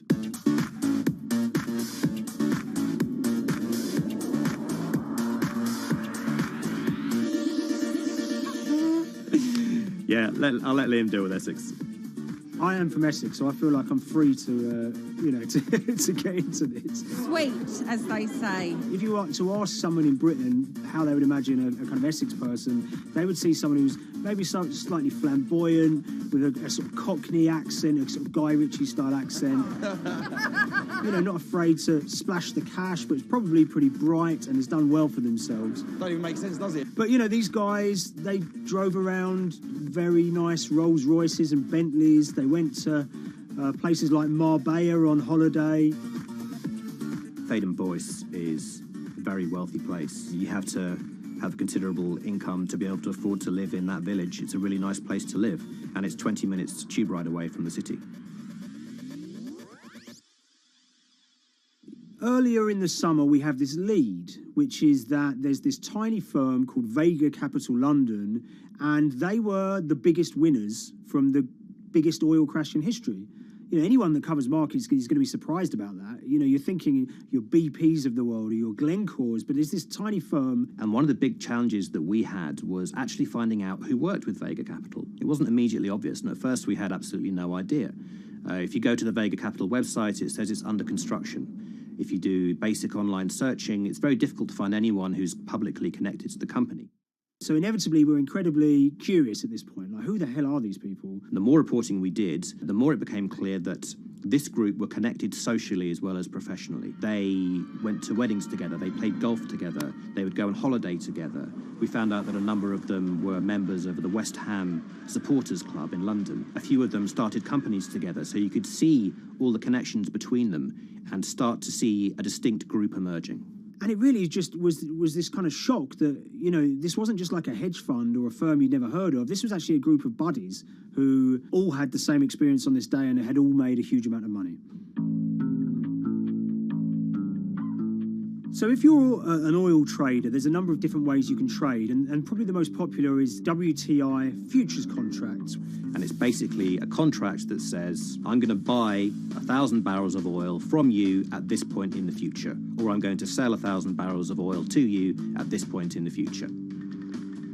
It's actually just a financial contract to gamble on to predict whether oil is going to go up or down. On the 20th of April in Essex, there had been signals for a while that this was going to be an exceptional day in oil markets. And we know that some of them arose early and started their trading in the early hours of the morning while it was still dark outside. Essentially what they were doing is buying contracts that gave them an obligation to buy oil at whatever the price ended up at 2:30 p.m. So they're basically placing a bet that oil was going to fall throughout the day. But they're simultaneously selling lots of oil as well. And whether they make a profit and how much profit they make is the difference between what they buy the oil for and what they sell the oil for. Now, of course, we now know throughout April 20th, the price dropped and dropped. So this is going very well for them. They are committed to selling oil at these prices, and the prices are continuing to fall, which means they're going to be able to offset it and buy oil at cheaper at the end of the day. Now, once it gets to kind of 1:30, 2 p.m., that's when things start to get really interesting. Suddenly there's a kind of influx of buyers and sellers, as desperation increases in the market and trading volumes go up. Now at 2:08 p.m. exactly, something bizarre and unprecedented happened, which is that oil passes into negative territory. And it fell to a record level of minus $38. We've never seen anything like it, period, in terms of the contraction of the global economy. That huge gulf between what they were buying the oil for and what they were selling it for enabled them to make more money than they ever thought possible. So their profit was the difference between minus 37 and all of these positive numbers on every contract they sold. The price of crude briefly hit minus $37 a barrel. For one group of traders operating from a small office, it was a very, very profitable day. It's important to remember this had never happened before in the history of oil trading. No one could have predicted it. I can't think of another example of where you enter a trade and you get paid on both sides. You get paid both to sell and to buy. It's unthinkable. One thing we know about the Cuddles Trading Arcade is that they were very comfortable taking large risks. And, you have to be clear, this was a large risk. Yeah, we spoke to oil traders, both people that know these guys and people that don't, and they all say that this is, incredibly risky. And that's actually what stops a lot of oil traders doing trading like this. They simply aren't willing to stomach the risk. But Cuddles and his friends were. So when the kind of final calculations came down, the group of the 9 most profitable traders made $660 million or thereabouts between them. I mean, if you can imagine, I think 3 or 4 of them made in excess of 100 million each.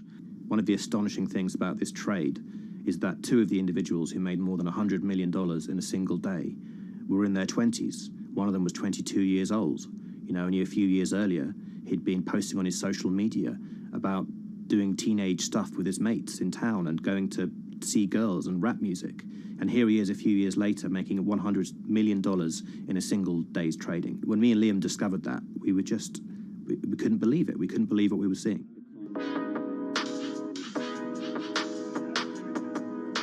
Oil trading is a zero-sum game. Anytime you're making money as an oil trader, someone else is losing it. Amongst the biggest losers were the investors in this Chinese fund, Crude Oil Treasure Fund.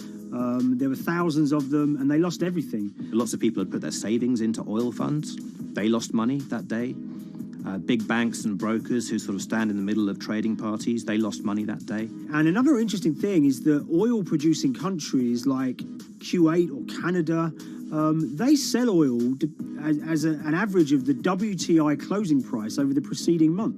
So the fact that one of those numbers in that average was minus 37 meant, if you can imagine, countries like Saudi Arabia and Kuwait potentially lost a couple of dollars on every single barrel of oil they sold that month. Vega Capital's traders made such an extraordinary sum of money that it was inevitable there would be some scrutiny of what they did. But it wasn't just the sums of money they made. In the vital half an hour before the settlement price was set, they were by far the biggest sellers of oil futures in the market, which is an incredible thing to think about when you consider that the other participants in that oil market are going to be the world's biggest banks, oil majors, BP and Shell, and here you have a group of 9 guys in Essex who are having this significant influence over a global market for oil.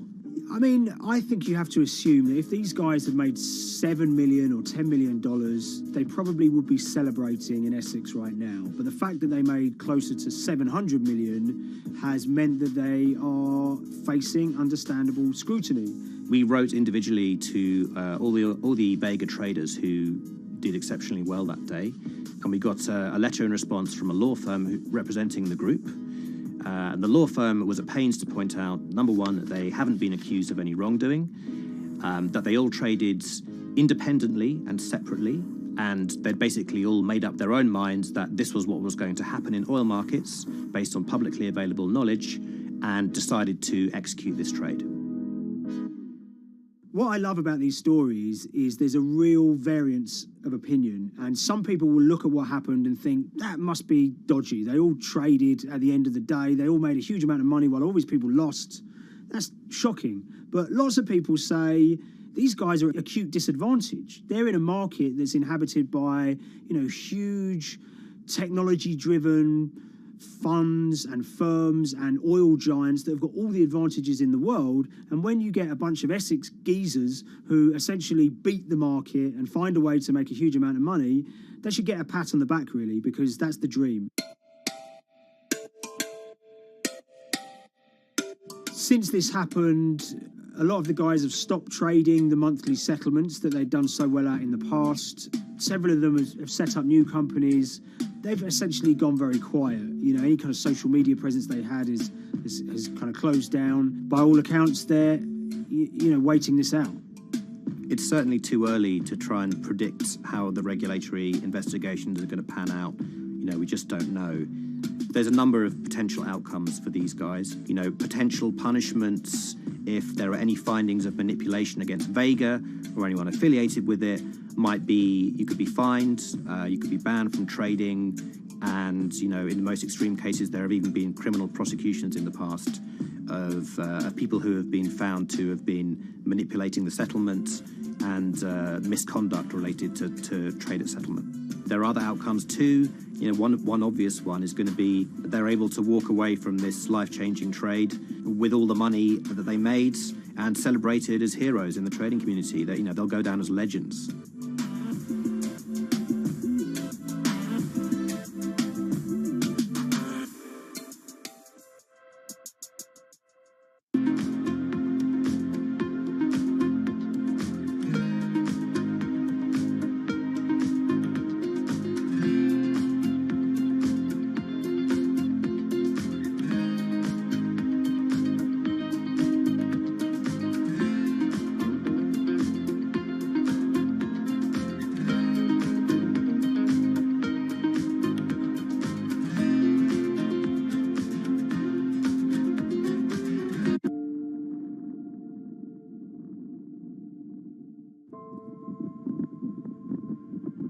It's very important, given the nature of the climate crisis right now, for the general public to have an understanding of what progress is or is not actually happening. And I think many readers right now, they'll see these hundreds and hundreds of companies making these big, bold climate claims.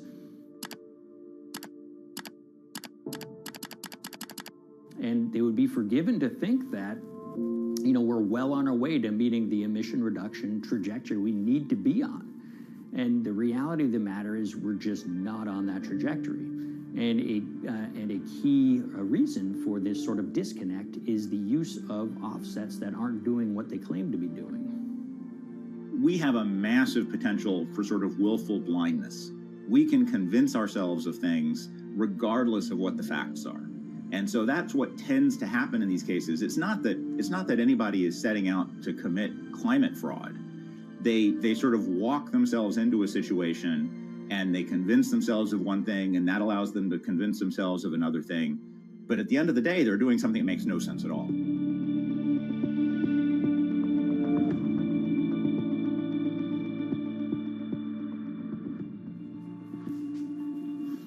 My name is Ben Elgin. I wrote the story about how the billion-dollar market for carbon offsets is setting back the fight against climate change. So one of the challenges in reporting on carbon offsets and trying to figure out what's going on is really finding good experts who have been steeped in this marketplace and are willing to candidly talk about it. One of the best people for this is a fellow named Mark Trexler, and I've been talking to him for more than a decade. My name is Mark Trexler. I've worked in climate change for the last 30 years. I was actually hired by the World Resources Institute in Washington to work on the first carbon offset project in 1988. In terms of defining a carbon offset, one of the beauties, so to speak, of greenhouse gases, sort of the silver lining of greenhouse gases, when you put up a molecule of CO2 into the atmosphere, it can be anywhere in the planet in 7 days. And therefore, if there's an option to reduce emissions on the other side of the planet, and you can do that very cheaply as compared to doing it in your factory, for example, then why not pay that person, that factory on the other side of the planet to reduce their emissions? Then you are, in a sense, offsetting your emissions, and the atmosphere doesn't really see your emissions anymore. So carbon offsets have been around for quite some time, and they were actually key with these international climate agreements, such as the Kyoto Protocol, which mandated the wealthiest countries reduce their greenhouse gas emissions. The treaty was signed on the 11th of December, 1997. Decided. The business community in general saw carbon offsets as a huge opportunity to comply with whatever policies and measures might be coming down the pike on climate change much more cost effectively. We've seen a huge surge in companies making big proclamations about how they're going carbon neutral or zeroing out all of their carbon emissions. We're going to reduce our carbon footprint to net zero. Unilever is committing to net zero emissions. We can achieve a net zero emissions world.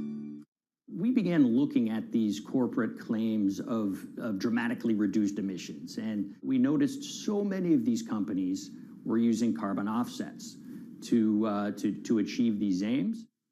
And as we began to look at the carbon offset projects themselves, what we found is that the environmental benefits claimed by these companies are not actually what they seem to be.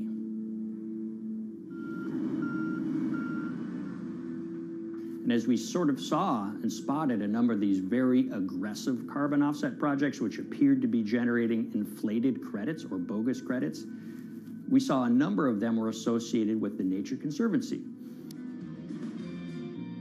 This surprised us. The Nature Conservancy is the world's biggest environmental group. They have about $1 billion a year in revenues, and they've been around for 7 decades. They've preserved about 125 million acres of land, and they've done so many good works over the years, and they've been very strong in terms of working with corporate partners. The Nature Conservancy has taken a different approach, a very pragmatic and pro-business approach. They will not go out and criticize a big polluter, but they're very happy to work with them. Some might say that, well, that's selling out, but others would say, and those at the Nature Conservancy would say, these companies have deep pockets. They can help fund important preservation work, and we have absolutely no problem working with them on this stuff. So companies are very warm, and they've partnered with the Nature Conservancy for many years. And yeah, it definitely lends a sheen of credibility to these projects. Here's 20 new reasons to visit Disney World this year. 1, 2, if you look at, for instance, Disney, that's a sprawling company with theme parks and cruise lines that burn up diesel fuel. They have office buildings and television studios that consume electricity. So these companies are trying to make major reductions in their carbon footprints, but it's very difficult to change these fundamental ways their businesses operate. So Disney has been a big buyer of carbon offsets that are orchestrated by the Nature Conservancy. One of the projects that they buy from is called Pennsylvania Ridges. And that's a plot of land. Most of the land is actually about a 3-hour drive outside of Philadelphia. Interestingly, this land, 3,000 of these acres, was actually acquired by the Nature Conservancy in the late 1990s. This land was imminently threatened. There was a pending logging contract on this land. So they do what they've done so well for all of these years, which is they go out, they raise money from local philanthropists, and they go buy this land to protect it from developers and loggers. And at the time, according to an archived version of the Nature Conservancy's website, when they were proudly announcing this deal, they said, these threats have been abated because of this acquisition by the Nature Conservancy.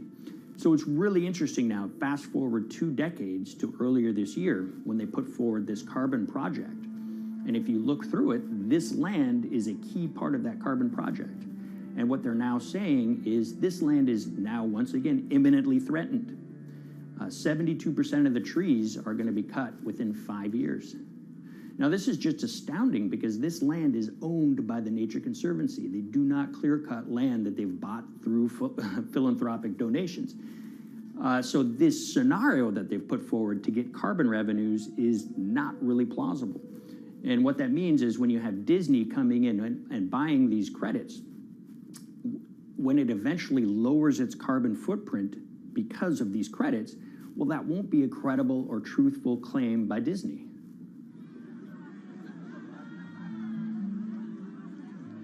So this is an organization that truly understands the threat of the issue of climate change and is wanting to do its part to address this.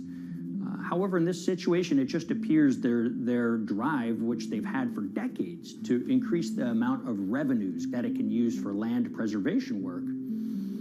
Nature Conservancy and many others see that the carbon credits as a pot of money that they can tap into to further their own benevolent aims. But unfortunately, what this has resulted in is claims of climate progress that just aren't really happening. So the Nature Conservancy defends vigorously these deals, and they and others will say, look, our projects are just following the rules that these registries set up. So some would also put some of the blame on the registries themselves because they're setting up the rules which allow these vapid projects to get up and sold. So we've reached out to all of the companies we mentioned in this story, including Disney. They didn't want to be interviewed for this story, but they all told us that, look, we have to rely on the experts out there, and those experts, they say, are these carbon registries that have been set up. Most of these Nature Conservancy deals are set up and sold on this exchange. It's called the American Carbon Registry. Now, it's the oldest of these registries that allow voluntary carbon credits to be sold. They've been around since 1996. What these offset registries do is they set up rules, and any carbon offset project has to follow those rules. But there's this tension that's always there. If the rules are too strict, then it's going to be very hard for carbon offset projects to get up and running. So there's this balance going on where the registries want rules that attract projects, but they don't want it to be so strict where it will disincentivize projects from getting listed. One of the challenges with designing carbon offset systems is that there are normally two people at the table. You have buyers and you have sellers. And to some extent, you have policymakers, but you know, the buyers and the sellers are really the ones with the expertise, with the incentive to really participate hard, make a lot of things happen. And the challenge there is that both of them sort of want the same thing, or they're both happy with the same thing. They're happy with low-cost offsets and a lot of them, because that works for their business model. You end up, though, with nobody really representing the atmosphere, so to speak. Nobody's really representing the climate in those discussions. And so the policies end up biasing the whole system. And you end up in sort of a race to the bottom. And that's what we've seen happen. You know, when it comes specifically to the topic of carbon offsets, you know, I am a fan of carbon offsets in the sense that they can help mitigate climate change. They absolutely can. But, you know, if we're not going to do it correctly in a way that actually does help mitigate climate change, then it's nothing but a distraction. And, you know, after 30 years, you have to start wondering, is it really just a distraction? And that's really unfortunate, but that's where we are. Ultimately, what needs to happen is systemic change. You know, we're sort of nibbling around the edges with some of these different things. We need to change how we produce energy. We need to change how we transport ourselves. We need to change what and how we eat. You know, we need systemic change associated with transitioning to a low carbon economy. A lot of what we're doing today is not promoting systemic change. It's sort of trying to stick your thumb in the dike to preserve the current system. And at the end of the day, that can't really work.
the Hyperloop. There's a good chance you've heard the name by now.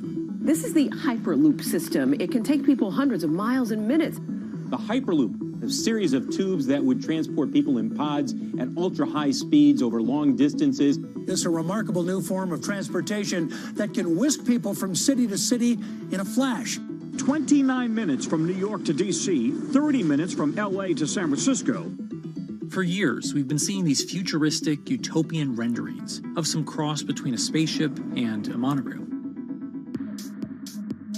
But lately, the Hyperloop is becoming much more real.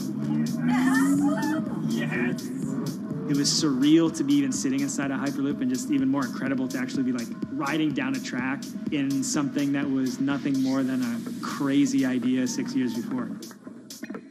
Companies all around the world have been developing and testing the technology needed to propel passengers at speeds of over 1,000 kilometers per hour. But for many, speed is only the first step to unlocking the full transformational effects of a new mode of transportation. Fast is what we just sort of take for granted in the Hyperloop world. It's the network effects that really deliver the benefit. And that opens up a completely different scale of economic opportunity.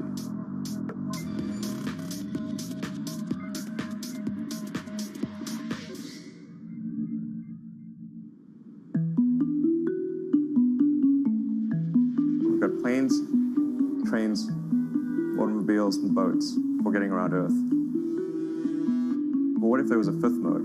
And I have a name for it, which is called the Hyperloop. The Hyperloop? Hyperloop, yeah. In 2013, while riding high on the growing success of Tesla and SpaceX, entrepreneur Elon Musk released a white paper outlining the basic framework of the technology he called Hyperloop. The basic idea goes a little something like this. A tube reduces the air pressure to a near vacuum-like environment. A Hyperloop pod is then suspended in the tube, usually by magnetic levitation. The whole pod can then be propelled forward. Because there's no traditional friction sources like air resistance or rolling friction that would push back against the pod, the Hyperloop is able to move at incredibly high speeds and do so fairly efficiently. Despite its futuristic name, however, the general concept behind Hyperloop is actually pretty old. In fact, New York City's first attempt at an underground public transit system in the 1870s was based on a similar principle.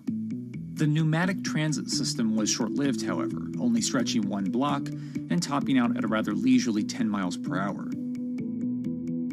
While Elon would make some 21st century improvements to this concept and bestow a very 21st century name, he wouldn't end up pursuing the technology itself, instead electing to focus his efforts on something a little bit deeper, literally digging the requisite tunnels via his boring company. It would take another billionaire industrialist who dabbles in spaceflight. No, wait, not that one. Yeah, that's the one. After Richard Branson would make a large investment in the company Hyperloop One, it would be renamed to Virgin Hyperloop. What we've always been trying to do as a company is show that this technology could work, that it could be made safe, and that ultimately it's something that's happening in the next couple of years, not the next 20 years. Josh Geigel is the co-founder and CEO of Virgin Hyperloop.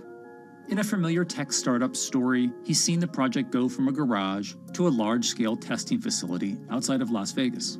So we started building the first kind of Hyperloop system in 2016. We've done a lot of work, about 500 tests that we've done on that over the last 5 years. And what we realized that we need to do is take that technology, show that it can be commercial, so drive the cost down, improve the efficiency, improve the performance. But the key thing is actually making it approachable and safe for individuals. In order to do that, Josh, along with Virgin's head of passenger experience, Sarah Lucian, bravely volunteered to take the inaugural ride. What her and I were realizing is we're the first two people sitting in a Hyperloop. The only type of people that have gone through this environment are in spacesuits, and there we are in just normal clothes because of the system, the safety of what we've designed. 3, 2, 1, launch. And then once we started going, you felt a bit of acceleration. We accelerated a little bit harder than we would in commercial. It'd be like a sports car. Yes. We got up to about 108 miles an hour on that test. And it's a short run. It's about 500 yards or so. And came to a stop. The test, lasting only about 20 seconds and covering only a quarter of a mile at just over 100 miles per hour, is a long way away from a true functioning Hyperloop. But as for optics, it's a crucial step for the future of funding.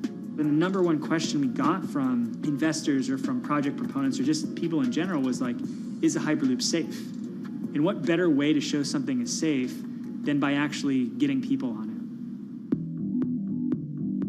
But convincing investors and governments that would likely be fronting some of the construction costs for an unproven technology is no easy task. First and foremost is the question of safety. Most people don't know how an airplane works, but yet they get on an airplane. They get on an airplane because, it's faster than driving, and most importantly, they've probably gotten off of one before, they've seen someone get off of one before. And so what we set out to do was actually show that Hyperloop could be safe with two normal people, not astronauts, not adrenaline junkies or test pilots or anything like that. Two normal people getting on a Hyperloop, and then most importantly, those two people getting off. But beyond safety concerns, constructing Hyperloops will undoubtedly require a significant capital investment to the estimated tune of around $60 million per kilometer of track. So a track from San Francisco to Los Angeles, for example, is likely to come with a price tag over $10 billion. And before large governments are willing to come in and front those costs, investors who are funding Hyperloop development must accept it as a long-term mixture of technology and infrastructure investing.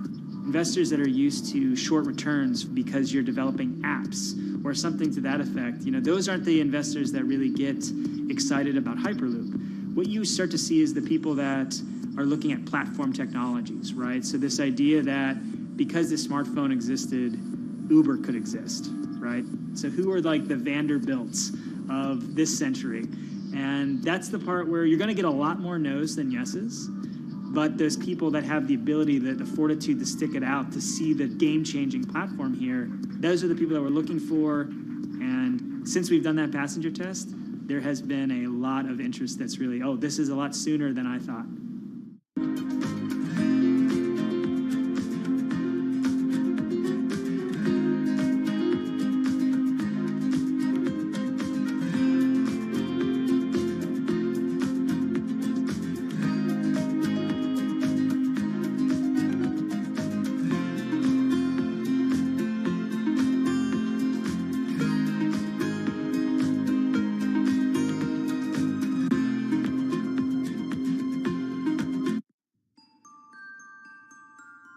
Envisioning the ripple effects of what Hyperloop could achieve, though, is fairly challenging at this stage of development. It's fast, yes, but for point-to-point travel, traditional maglev trains can move pretty fast as well. And outside of China, South Korea, and Japan, even those haven't seen much adoption elsewhere due to the high costs and questionable profitability. The Shanghai line in China, for example, loses around $100 million every year. Hyperloop companies, however, believe they can offer something different than traditional railway lines. My name's Alan James, and as far as I know, I'm the only guy on the planet who's written a government-level business case for 300 kmh conventional high-speed rail, 500 kmh maglev, and 1,000 kmh Hyperloop. It's fundamentally about moving people from where they are to where they want to go, when they want to make those journeys, and doing it in much smaller numbers. So pod designs for Hyperloop range from 12 to 28 seats, typically. Why are they small? It's because small enables the network to operate flexibly. And a great example of that is the east-west strategic route across the north of England, from Liverpool to Manchester to Leeds. So to get from Liverpool via Manchester to Leeds by train is just short of 2 hours today. It'll probably take you 2 hours driving as well in average traffic conditions. Net result is those three city regions remain three separate entities: Liverpool, Manchester, Leeds. There's very little commuting traffic between those urban areas. Hyperloop absolutely changes that from the ground up. Liverpool to Manchester is a 5 or 6 minute journey. Manchester to Leeds is also a 5 or 6 minute journey. What that effectively does is create a single supercity economy. In this vision, the Hyperloop acts a little more like a highway, where pods have fixed destinations and don't need to stop along the way. Meaning you can travel on a Hyperloop network from, say, Liverpool to Leeds, while the pod behind you travels from Liverpool to Manchester. And if that metro Hyperloop network is connected to other networks from the same location, you could travel from Liverpool to Paris or Liverpool to Amsterdam, all without making a single stop. For passengers, for business, for leisure, that is utterly transformational. For high-value freight and logistics, it's equally transformational. But critically, if you do a Hyperloop network at scale, you begin to deliver massively significant carbon savings too. A multi-regional Hyperloop network could become a replacement for both short-haul passenger and cargo flights and traditional ground transportation, both of which are significant carbon producers. One Hyperloop-connected distribution hub, perhaps at an airport that is predominantly used for international air freight, replacing maybe 10, 12, 15 distributed road hubs. It takes a lot of polluting and inefficient truck haulage off the roads. That itself means roads gain extra capacity. Hyperloops will still need to use electricity to both move pods and maintain the near vacuum environment in the tube. Proponents of the technology believe that this can be done by using renewable sources, including a combination of solar panels and battery technology that could be used along the Hyperloop itself.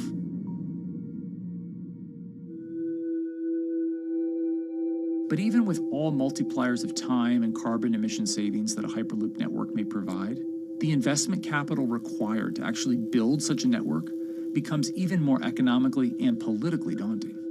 Committing doesn't mean spending billions on day one. Committing means, how do we phase it?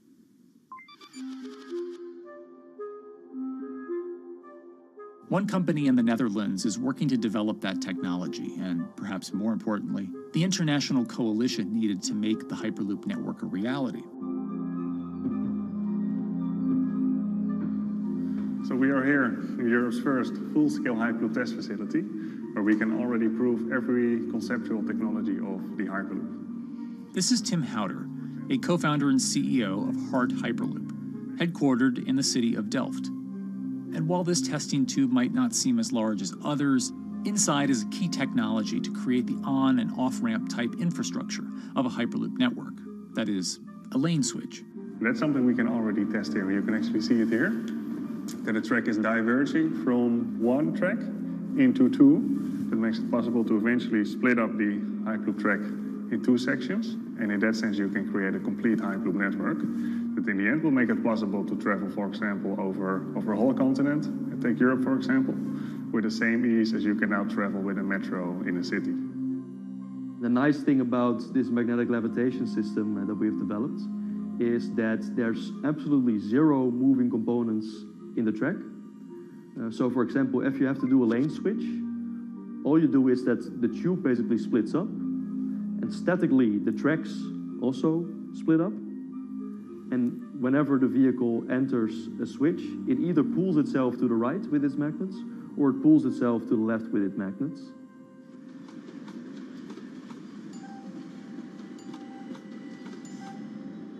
Lane switching on traditional rail requires the physical movement of the rail. Even modern magnetic levitation tracks use lane switching techniques in order to transfer trains from one track to another. And this is a very crucial element, because this is the thing that limits the capacity and, in the end, the usefulness of the rail network. Because the moment that a track is switching, that means that at that moment you are creating an unsafe environment for the trains behind it. So you need a lot of space between trains. In a Hyperloop, because you have no moving components in the track, all the vehicles can be much closer to each other. You can achieve a very high frequency and basically have your vehicles moving and merging in and out of the network very much like a highway. For now, though, Hart's physical testing has been limited by the size of their tube. Because the test track is only 30 meters long, they haven't tested this lane switch at speeds greater than 20 kilometers per hour. However, the company is working to build a new test site where it plans to increase that testing speed to 300 kilometers per hour. We're now in a phase where we have proven most of the most important technologies in the test facilities that we already have. And we have also demonstrated the viability and the feasibility of a network. If you look at all the subsystems that it consists of, most of those are proven systems, already demonstrated in lab conditions. So we don't really believe that the technology itself is going to be the biggest challenge. Because for all Hyperloop companies out there, actually building a Hyperloop system requires more than just a good product. We're talking about the safety aspects, we're talking about integration into the environment, we're talking about the social aspects.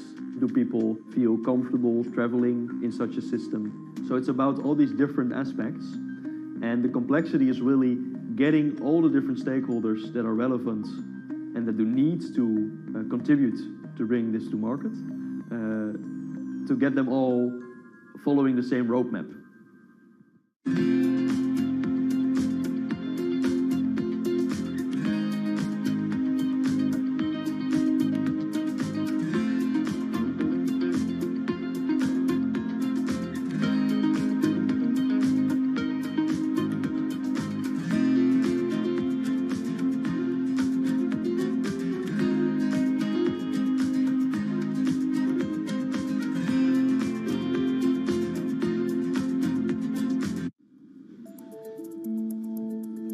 In order to help build this coalition of private and public interest in Hyperloop development, HART in 2018 partnered with other Hyperloop companies from Europe and Canada.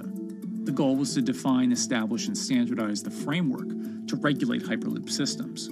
Right now we are working with all the Hyperloop developers together in setting up the first, let's say, structure for starting the standards drafting. One of the most important goals for HART is interoperability, which is essentially making sure that different systems can communicate with each other. Interoperability is so important because what we want to achieve is actually have this seamless travel experience. So you don't want to end up, for example, going from Madrid to Paris and then switching because you need to use a different technology to get, for example, to Amsterdam. The idea being that as companies around Europe create the first commercial Hyperloop tracks between individual cities, one day those can all be connected to a larger network. Everyone that believes that Hyperloop is a future transport system also realizes that there is a need to have this network because that's where Hyperloop thrives. Hyperloop is such a huge project. It's definitely not something that you can do on your own or as a single company. So you need to do it with a lot of other companies. You need to have the governments. And I think in that sense, the biggest challenge that we've encountered is to really get all the required parties together to take the steps in development and in commercial implementation.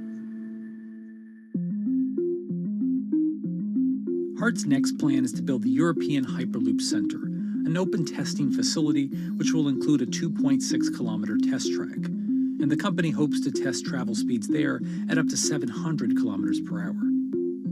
Virgin Hyperloop is also racing to construct the first commercial Hyperloop route, with projects in various states of development in India, Saudi Arabia, and the United States.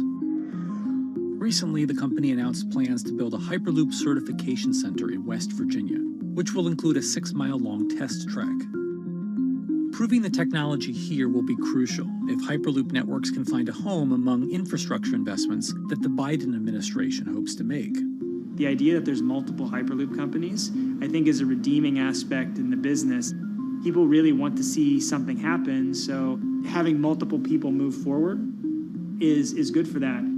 I was struck when Josh and Sarah rode the pod. 2 or 3 of the major outlets used the phrase, "We now have a new mode of transport." And although all of that technology had existed before those 2 human beings rode it, it was the moment at which those 2 human beings traveled that short distance down the tube that in popular imagination, Hyperloop became a mode of transport. The metaphor I use with my team is that, the Wright brothers were first, but none of us fly on Wright brothers airlines anymore. If you don't continue to innovate, you're not going to be around, and so we'll continue to be at the forefront of building Hyperloop. Back in 2013, Elon had an idea. I think the difference now in 2021 is some brilliant engineers have spent real time grinding out the details. And I thoroughly expect the next 3 to 5 years to be decisive.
This week, how hydrogen can transform our energy usage.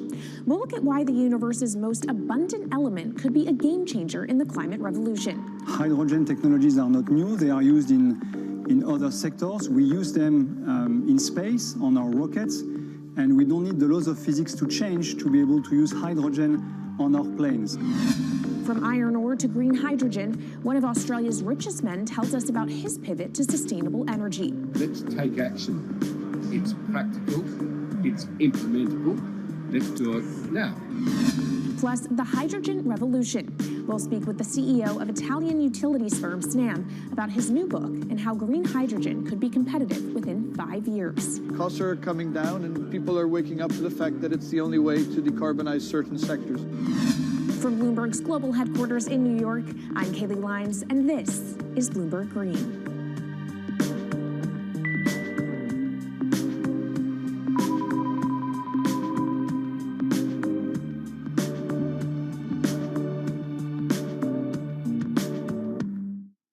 It's a new year, so here at Bloomberg Green, we're highlighting new solutions in the fight against climate change. And one of those is as old as the universe itself, hydrogen. It's the simplest element around, but could well be a game changer when it comes to turning around our dependence on fossil fuels. Today, hydrogen is used in the chemicals industry to produce petroleum products. It's also starting to be used in steel production, an industry under a lot of pressure to decarbonize. But it has far more uses as well, from powering cars to heating our homes. And Bloomberg New Energy Finance sees a seismic shift in the sector in the next 10 years as green hydrogen squeezes out dirtier alternatives. So-called gray hydrogen dominates today. But as renewable electricity gets cheaper and more accessible, so will green hydrogen. In this week's edition of Bloomberg Green, we'll explore what this push into hydrogen means for tackling climate change. We'll hear from Australian billionaire Twiggy Forrest about his pivot from iron ore to hydrogen, and we'll also speak with the CEO of Italian utility company Snam about his book, The Hydrogen Revolution. But first, what are we using hydrogen for? And why does it actually matter? Christine Lee Edwards explains. Hydrogen, the most plentiful element in the universe. On Earth, we find it mostly bonded to oxygen in the form of water, or in other gases known as hydrocarbons. Hydrogen gas, H2, burns hot and clean, making it an attractive tool in the race to net zero. But isolating hydrogen from other elements is no easy task. Today, the cheapest way to do this is via chemical processes that break up natural gas. This releases a lot of carbon dioxide. Another method is to use electricity to split water molecules in a process called electrolysis. Although there is no carbon byproduct, a lot of electricity is needed. And if this power comes from burning coal or gas, it negates the zero emissions goals of using hydrogen to begin with. Hydrogen produced in this way, powered by fossil fuels, is called gray hydrogen. If carbon capture and storage is used together with fossil fuels, then it becomes blue hydrogen. If nuclear power is used, it's called pink. And finally, green hydrogen is when it's produced via electrolysis and powered from renewable sources. This method is considered emissions-free. It's predicted that by the early 2030s, H2 made from renewables will be cheaper than that made from fossil fuels. But that hinges on the cost of electrolysis declining, which will be achieved through larger projects and an expansion of manufacturing. To be clear, vast amounts of H2 are already used today. Global production in 2018 totaled 117 million metric tons. This hydrogen is mostly used for its chemical properties, not as a source of energy, and very little of it is clean. Some sectors like steel could start using hydrogen for these chemical properties, replacing coal. Industries like cement and glass may also use hydrogen as a source of heat. Another advantage is its energy storage potential. It can be stored over long periods of time and used when more power needs to be added to the grid. It also could hold an advantage over batteries in heavy transport and shipping. The promise of hydrogen for energy has been around since at least 1874, when Jules Verne wrote about it in his book, The Mysterious Island. But the future of hydrogen will depend on policy. Countries with net zero targets, carbon pricing, and hydrogen strategies with investment mechanisms are likely to see the highest H2 demand.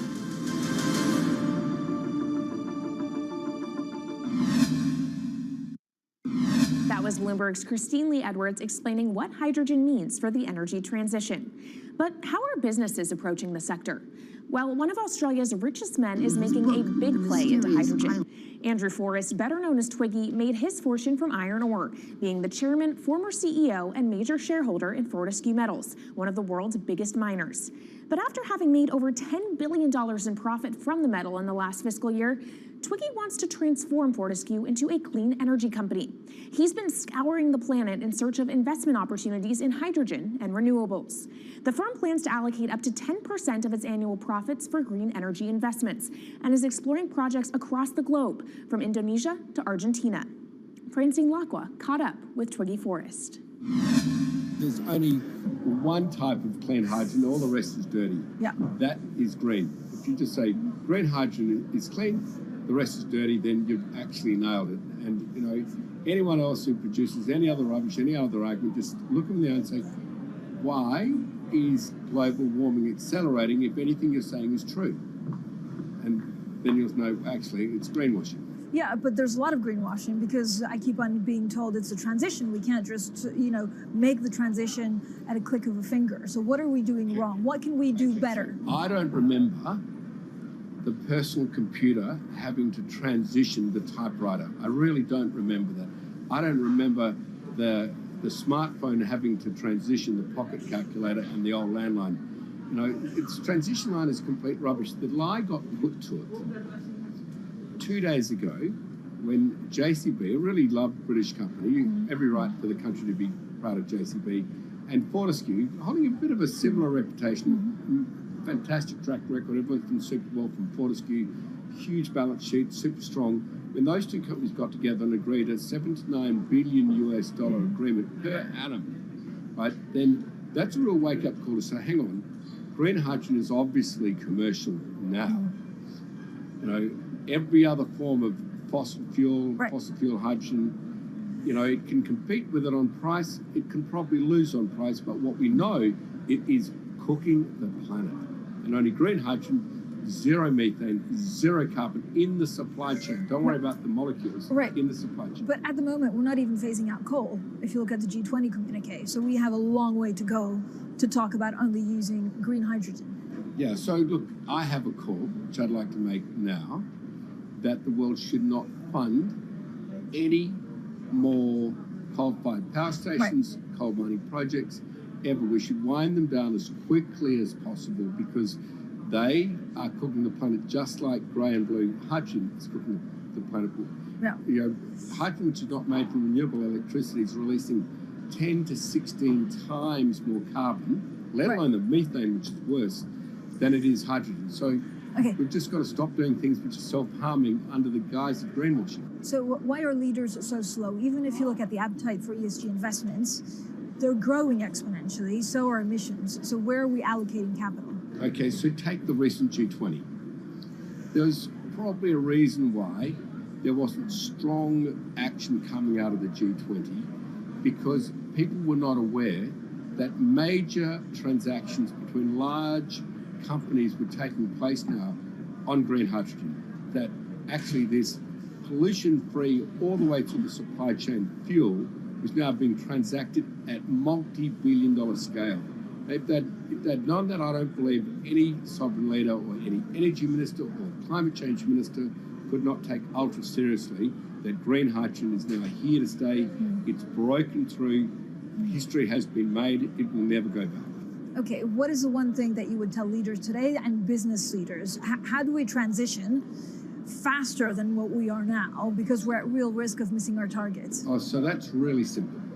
You stop funding, you stop subsidizing, you stop using money into fossil fuels. It could be carbon sequestration, it could be fuel rebates, it could be anything. Hundreds of billions of dollars getting ashed while we ash the planet on fossil fuel subsidies. Because we haven't had that renewable electricity, we haven't had that green hydrogen, we've kind of been pushed down. It's all sorts of excuses. Oh, it'll never be commercial.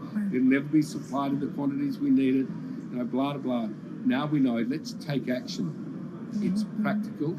It's implementable. Let's do it now. Okay, if we do it now, is there going to be a shock to the energy system? Is there going to be a shock actually to economically? And is it worth, not talking about transition, just going from A to B? Yeah, it's a fantastic question. A to B is the solution. Let fossil fuels do what fossil fuels do.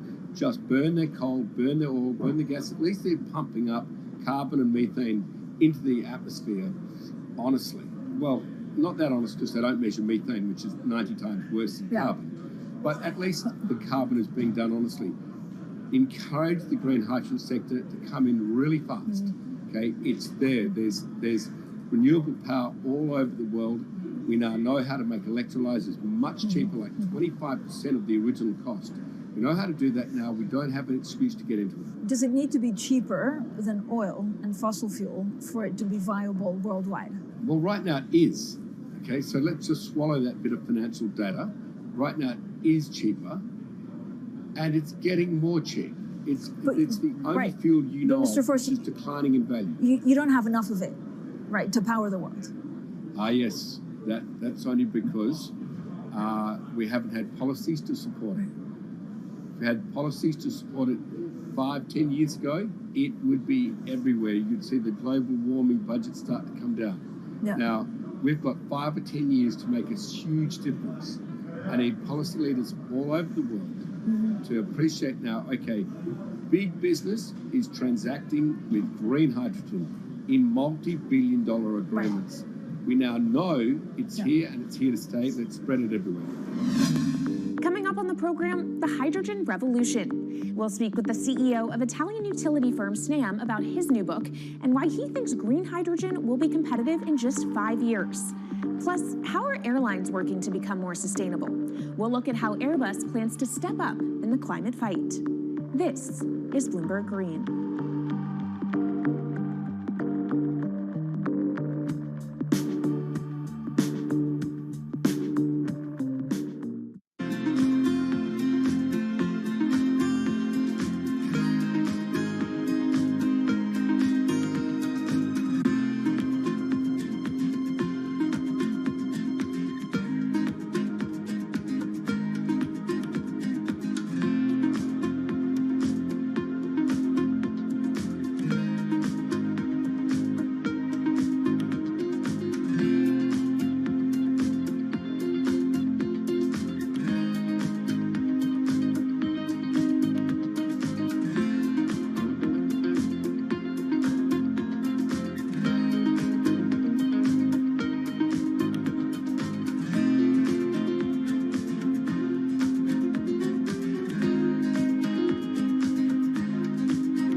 From Bloomberg's World Headquarters in New York, I'm Kaylee Lines, and this is Bloomberg Green. What will the world look like in 2050? Will global temperatures have stabilized, electric vehicles be abundant, and solar and wind power homes around the world? According to Marco Alvera, the CEO of Italian energy company Snam, that vision of the future could be a reality. And he says that hydrogen will pave its way. As he tells it in his new book, The Hydrogen Revolution, Alvera's moment of reckoning came in November 2018 when he tasked the Snam Scenarios team with studying how Europe could reduce its CO2 emissions to zero by 2050. Looking through the results of the study, Alvera said he was struck by how much hydrogen was in Europe's energy mix by that year. Beyond the abundance of hydrogen, the Snam model also predicted that it would be the cheapest form of decarbonized energy for many sectors, and that it could be cheaper than today's prices for oil, coal, and nuclear power. Our Maria Tadeo spoke with Alvera at COP26. It's happening all very fast. We see the cost of hydrogen coming down a lot. Hydrogen will play a big role in the energy mix. I don't know if it's going to be 15 or 25% of a fully decarbonized energy system, but it's going to be big. Costs are coming down, and people are waking up to the fact that it's the only way to decarbonize certain sectors, so-called hard-to-abate sectors. And you say it's the only way and the costs are coming down. Where do you see prices moving? Because a lot of the reticence at times has to do with the pricing, that some argue, well, it's still not the cheapest option on the market.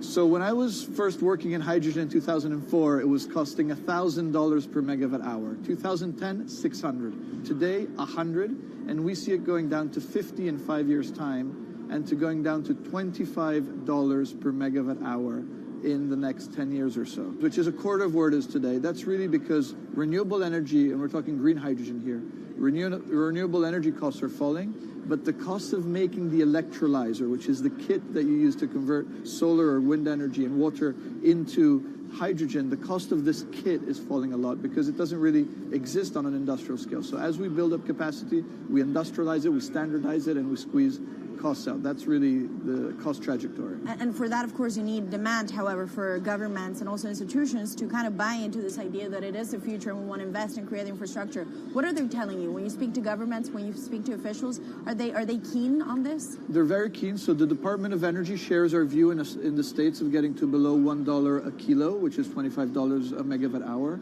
The European Union has a hydrogen strategy, which is very clear, and several member states have the same. Chile wants to export a lot of hydrogen. China's big on hydrogen. Australia is very big on hydrogen. Japan is blending already hydrogen. So I would say the world is now really focused on this because it's the only way to store energy for a long period of time economically is to convert it into either a liquid or a gas.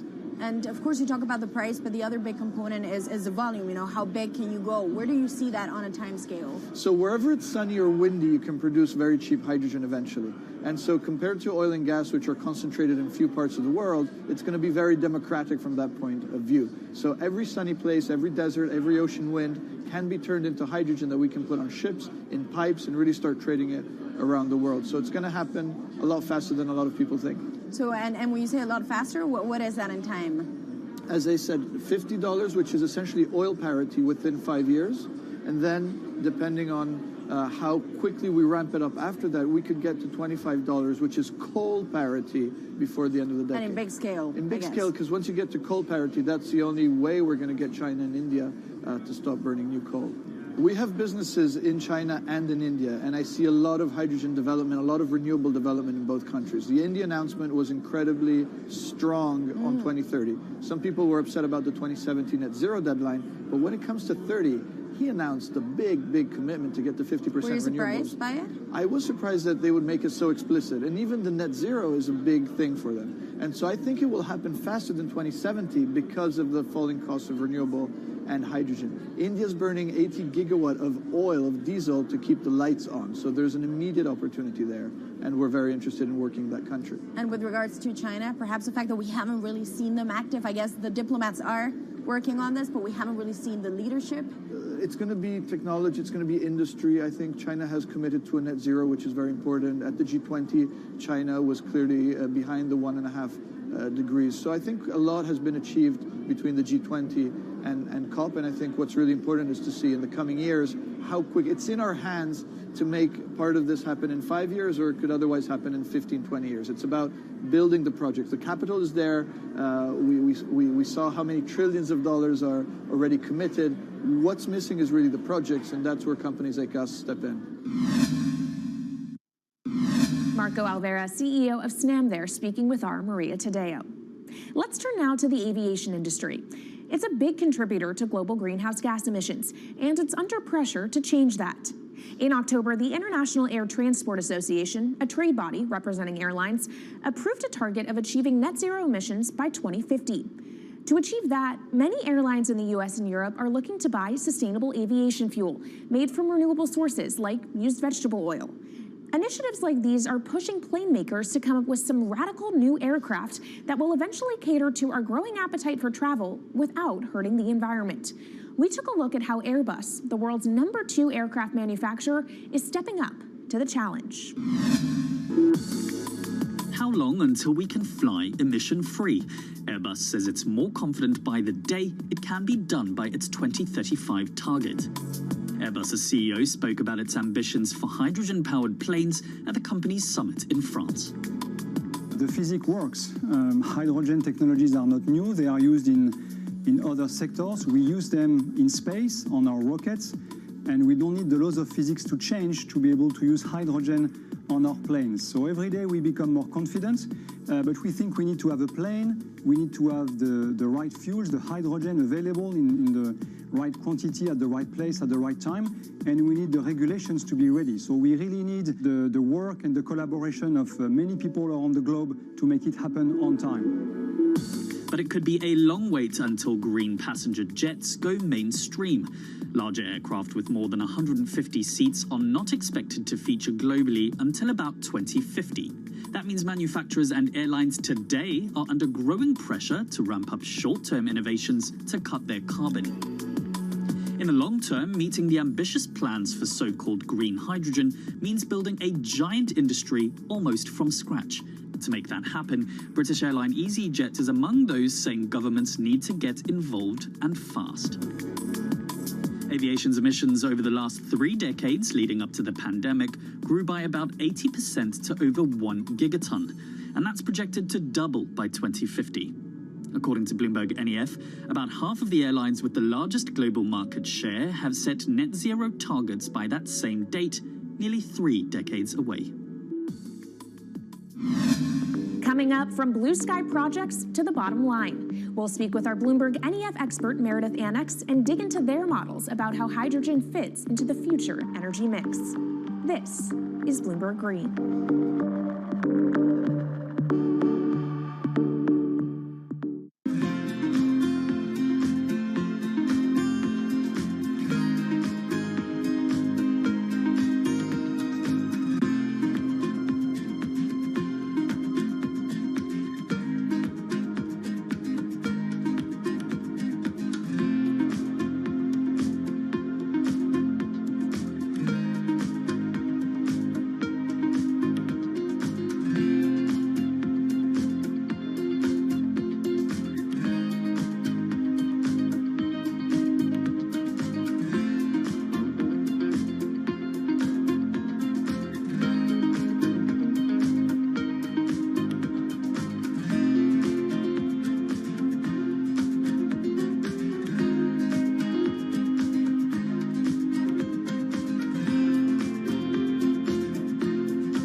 Bloomberg's World Headquarters in New York, I'm Kaylee Lyons, and this is Bloomberg Green.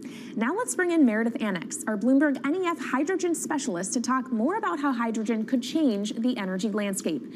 So Meredith, what place do you think hydrogen is likely to have in the future energy mix globally? Hydrogen's this incredible solution for us as we look to decarbonize because it's a perfect solution in areas that are hard to electrify. So where we like to think about hydrogen playing a role, it's in things like heavy industry, especially where you need a feedstock as well as energy source, and in things like dispatchable power, long-haul transport, maybe even shipping and aviation. That sounds great that it can be used for such diverse industries. At the end of the day, though, how much is this going to cost?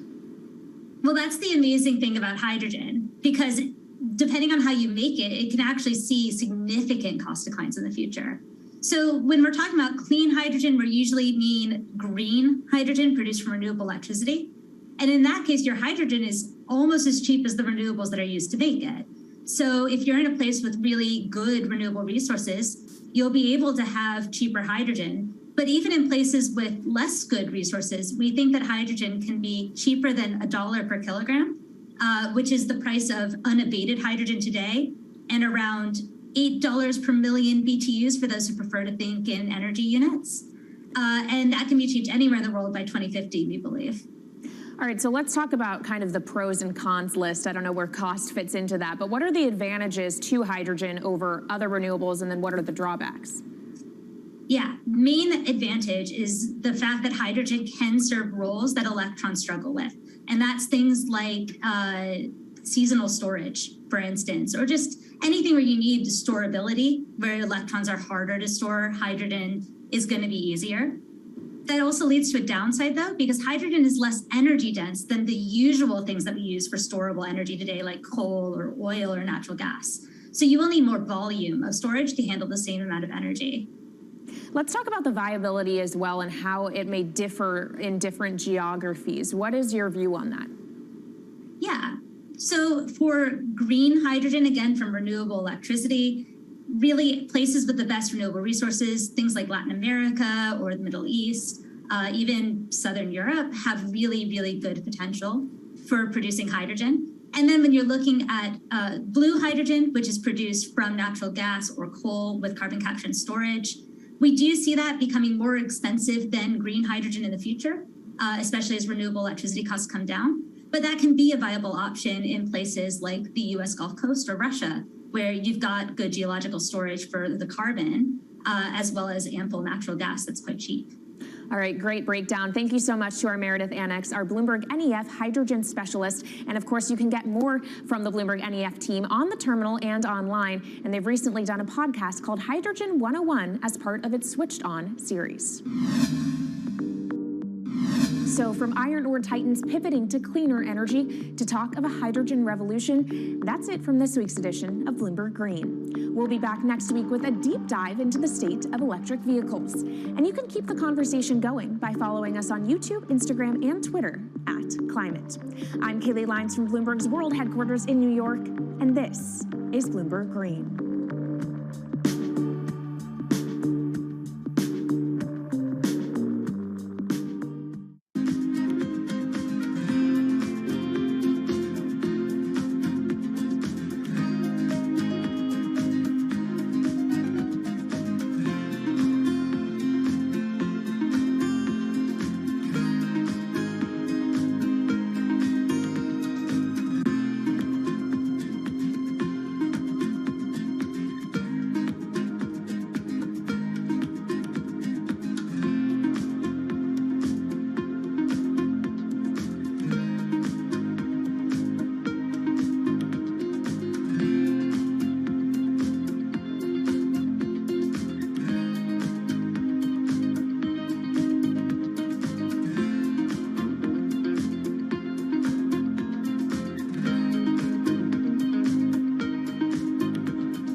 markets, headlines, and breaking news 24 hours a day at Bloomberg.com, the Bloomberg Business app, and at Bloomberg Quick Take. This is a Bloomberg Business Flash. From Bloomberg World Headquarters, I'm Charlie Pellet. Choppy day for NASDAQ, back in the red. However, NASDAQ has been swinging between gains and losses. At one point, we did have the NASDAQ Composite Index down 116 points. Right now, lower by 4 points. Stocks have paired losses ahead of a busy week for big tech earnings. Also, China's COVID outbreak continues to compound fears, sparked by faster Federal Reserve tightening. Tech shares, though, under pressure again today ahead of a busy week for those technology earnings, including Microsoft, Apple, Amazon, and Alphabet, among many other tech names this week. Right now, looking at shares of Amazon, they're down by about 0.2%. Apple on the minus side by 1.2%. Microsoft, though, higher by 0.6%, and Alphabet up now by 1.6%. Well, as for the tech outlook, Sarah Hunt is portfolio manager at Alpine Woods Capital Investments. I mean, you've seen some of the tech stocks hold up pretty well. I mean, Apple's held up pretty well. So in that sense, you could say that maybe it's there. I think the earnings this week are going to be important, but I think it's what they say about the future and the problems that we're seeing out of China right now that is going to be important for any of the hardware makers. But if you just think about technology in general, I think we do have to start thinking of parts of it like it's important for us in the same way that food and energy has become. And right now we've got the S&P down 36, down 0.8%. The Dow lower by 200 points, down 0.6%. At one point, though, the Dow had been down 488 points. 10-year yield 2.80%. Spot gold down 1.8%, $18.97 the ounce. West Texas Intermediate crude down 5%, $96.97 a barrel. Sources tell Bloomberg Twitter's in the final stretch of negotiations about a $43 billion sale to Elon Musk. Twitter shares today, they're up by 5%. Tesla down by 1%. Again, a down day on Wall Street. I'm Charlie Pellet, and that is a Bloomberg Business Flash. This is Bloomberg Business Week. Insight from the reporters and editors who bring you America's most trusted business magazine. Plus, global business, finance, and tech news as it happens. Bloomberg Business Week with Carol Masser and Bloomberg Quick Takes Tim Stenovic on Bloomberg Radio. It is Monday, April 25th, 2022. Carol Masser, Tim Stenovic, live in our Bloomberg Interactive Brokers studio. We are also streaming on YouTube, and it is no doubt about it, largely about big tech earnings this week. Yeah, we got Meta platforms, we got Microsoft. 6-1, Boston small News company Report, called and Twitter 92.9 HD. Reporting on Thursday. So those will bring some little excitement, right? A little bit of excitement, yeah, getting my heart beating there. Stocks off their lows of the day, but still down across the board. We're also keeping a watch on news out of China. We're going to ask, how bad is it? Because it definitely looks pretty depressing. Well, we mentioned that big tech's on our mind thanks to big earnings this week. It does include Twitter out later this week. Today, Carol's seemingly warming big time to a deal with Tesla. We're going to bring you the latest. Do you think it closes before the bell? We were just talking about this around the table. Maybe at 4:20 p.m. today they announced 4:01 p.m. 4:20? 4:20. Oh, yeah, sorry. I mean, I obviously need another cup of coffee on that one. Also on earnings, get ready for a weird earnings season for industrial companies. Plus, we're going to take a look at how Russia's war is turbocharging the world's addiction to coal. This is one of the unfortunate side effects, if you will, of the war. We got a great book rounding out the last half hour of the program. The Bogle Effect, how John Bogle and Vanguard turned Wall Street inside out and saved investors trillions. Our own Eric Balchunas, the author of that. We look forward to chatting with him. We do indeed. All right, let's get to the market drivers report. Let's set the Business Week agenda. Kriti Gupta, markets correspondent at Bloomberg, here in our Interactive Broker studio, along with Mike Regan, senior editor at Bloomberg Markets. Heard you guys too this morning. Are you squeaking over there? She's squeaking. I'm just trying to move my mic closer so you guys can hear me, but I'm. We got to get some WD-40, by the way, publicly traded company, on that microphone. Nicely done. Thank you.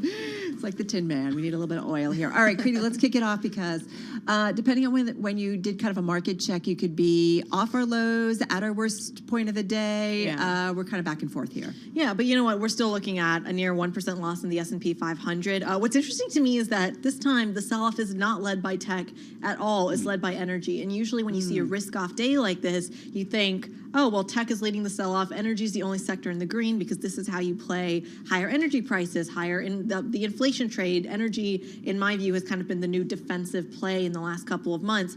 Today, you are not seeing that. You are seeing energy really take a hit. And it comes down to what you mentioned at the top of the show. It's all about China. Take a look at the oil market. You have WTI down to $97, a 5% move to the downside. For some perspective here, some size and scope, as we do at Bloomberg, this was kind of the move that you saw in the worst and the depths of the trade war, when you would see tweets about tariffs or whatever from either side.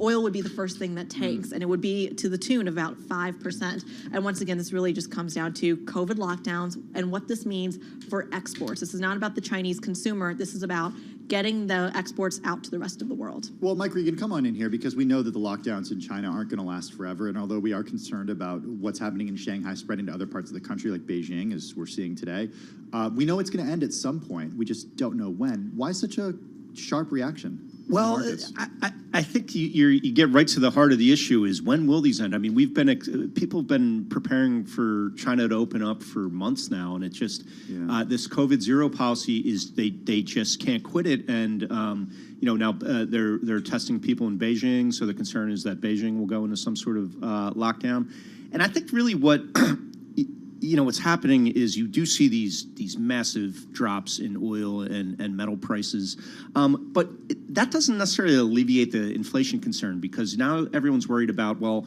is China's supply chain on the manufacturing side going to be so fouled up because of all this that the heart of the inflation struggle will move from commodities to manufactured goods, and we won't really enjoy the benefits of lower commodity prices in the inflation data like we would otherwise. So it's a really interesting dynamic when we're sort of switching from a inflation scare to a growth scare, but the inflation scare hasn't really gone away at all. Well, and I also do wonder, though, if they're not right, there's that supply demand, that there's not enough supply that feeds into higher prices, right? If China can't manufacture and push out all those goods. But I also do wonder if we start to see even more slowing demand, kind of an economic slowdown of companies not being able to feed the demand equation, and so whether it's U.S. companies, and so do they have to let go of workers because the supply isn't there, right? I mean, the demand can be there. If they can't sell the stuff that's not there, what does that do to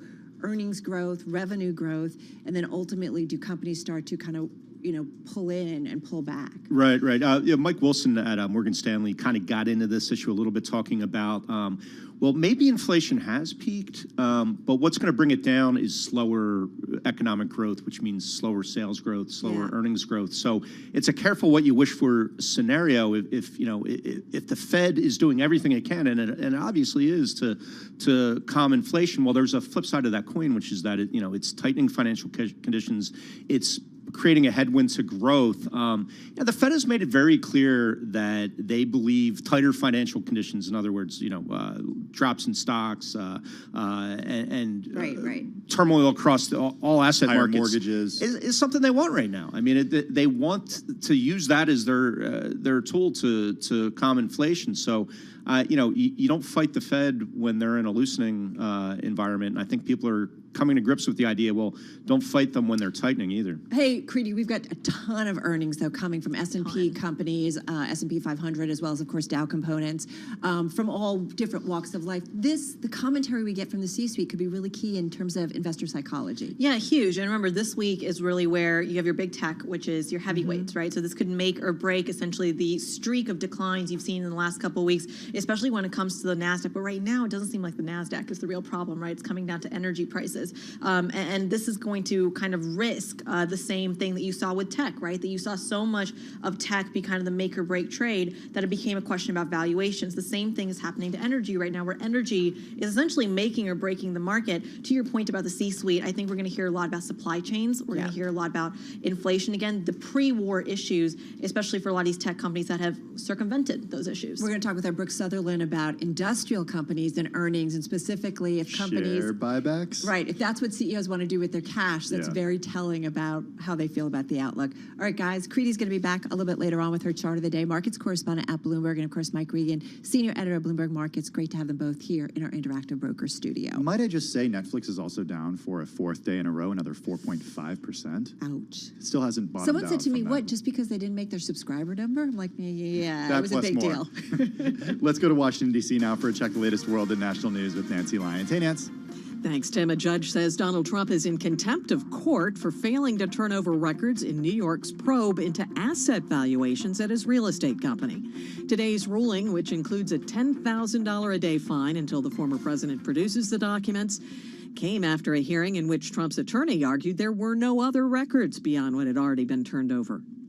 Russia continues its assault on Ukrainian targets. Today, they've been hitting Ukrainian rail and fuel facilities. Bloomberg's Anne-Marie Hordern says the U.S. is promising more support to Ukraine following a weekend visit to Kyiv by U.S. Secretary of State Antony Blinken and Defense Secretary Lloyd Austin. The U.S. is going to be working on bringing back their embassy to the capital, and we're going to have U.S. diplomats coming back into Ukraine starting next week. And then the second piece of that is, of course, more financing and funding, military funding to 15 countries, earmarked. A lot of that money will go to Kiev, as well as $165 million worth of ammunition. And this is really as the fight moves and is so strategically in eastern Ukraine. Again, Bloomberg's Anne-Marie Hordern. President Biden is sounding upbeat about the outcome of the French election over the weekend, in which Emmanuel Macron was reelected. Biden spoke to reporters on his way back to the White House from a weekend in Delaware. I feel good about the French election, number one. Number two, I tried to talk to him last night. We've spoken to the staff, but he was at the Eiffel Tower having a good time. So I'm going to be talking to him today. Biden earlier in the day tweeted he looks forward to the two nations' continued close cooperation. Global news 24 hours a day, on air and on Bloomberg Quick Take, powered by more than 2,700 journalists and analysts in more than 120 countries. All right, Nance, thank you so much. Carol Massar along with Tim Stenovic here in our Interactive Broker studio on this Monday. A lot going on, and something that crossed a little bit earlier today, around lunchtime or so, is we had the owners of JCPenney. Remember, JCPenney was taken private, is now owned by Simon Property Group and Brookfield Asset Management. Well, they are offering to buy Kohl's now in a deal that would be worth more than $8.6 billion. This is according to a report in the New York Post. Yeah, Simon and Brookfield, which bought rival department store chain JCPenney out of bankruptcy, have offered $68 a share. That's according to people familiar with knowledge of the talks, who the Post did not identify. But we're seeing one of, I believe it's one of your movers, Carol, moving higher as a result. Totally. Kohl's is up 4.4%. The stock's at $59.80, so below what that, certainly well below that $68 a share. I mean, Kohl's has been on a bit of a tear. I was looking at this one because the stock is up. Let me just pull it up here on the Bloomberg. It is up 21% this year. There's been a lot of activists going after this one. It's been a bumpy road getting here. Yeah, exactly. And then it was just last month that Kohl's came out and said that Goldman they basically let Goldman shop the company and had talked with more than 20 potential buyers. So we know that there's going to be some kind of liquidity event of some sort. We do. The question is, what's the price? Because the retailer said in February that it had rejected takeover offers that it had received as too low, including a $64 a share offer from Acacia Research Corporation, backed by the hedge fund Starboard Value LP.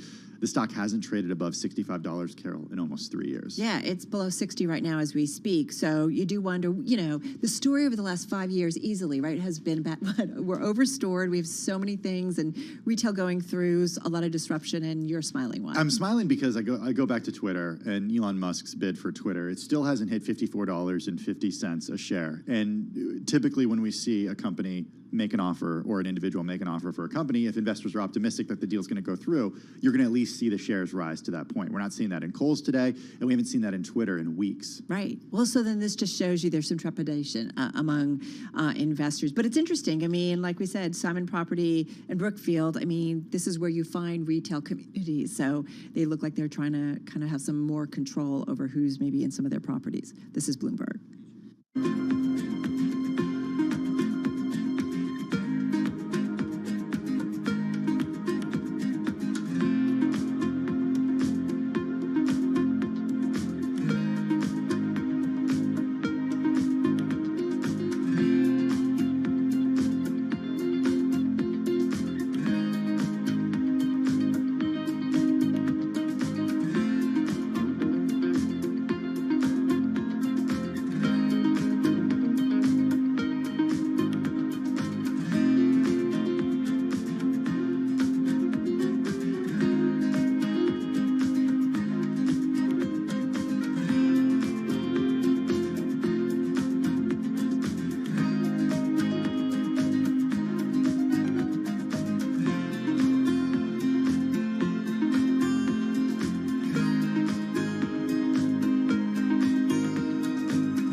events, headlines, and breaking news 24 hours a day at Bloomberg.com, the Bloomberg Business app, and at Bloomberg Quick Tape. This is a Bloomberg Business Flash. From Bloomberg World Headquarters, I'm Charlie Pellet. Choppy day for NASDAQ, now in the green. Once again, trading higher by 23 points, up by about 0.2%. At one point, we had NASDAQ down 116 points, but up now by 24. The S&P lower by 19, drop right now of 0.5%. And the Dow is down 64, a drop there of 0.2%. Stocks have paired losses ahead of a busy week for big tech earnings, but China's COVID outbreak continues to compound fears sparked by faster Fed tightening. The 10-year yield, 2.80%. The 10-year is up 24.30 seconds. Spot gold down $34 the ounce now, down 1.7% to $18.98. West Texas Intermediate crude at $97.34 a barrel, down now by 4.6%. So a mixed day for U.S. equity markets. We're keeping an eye on shares of Simon Property Group and Brookfield Asset Management. Simon and Brookfield said to be offering to acquire retailer Kohl's Corp in a deal that could be worth more than $8.6 billion. This according to the New York Post. Right now, we do have shares of Kohl's. They are trading higher.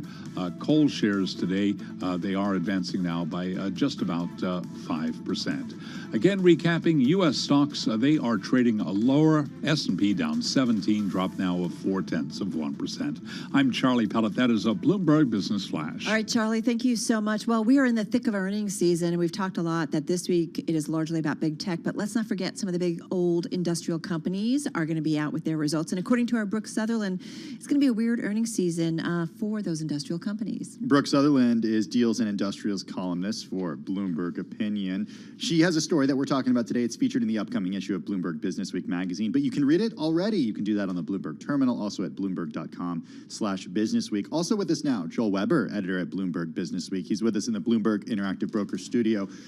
Joel, to get an idea for what these companies are thinking, what these executives are thinking, Brooke writes that we should look no further than what they're doing with excess cash with regard to share buybacks. Buybacks. Thought we'd been done talking about that, didn't you?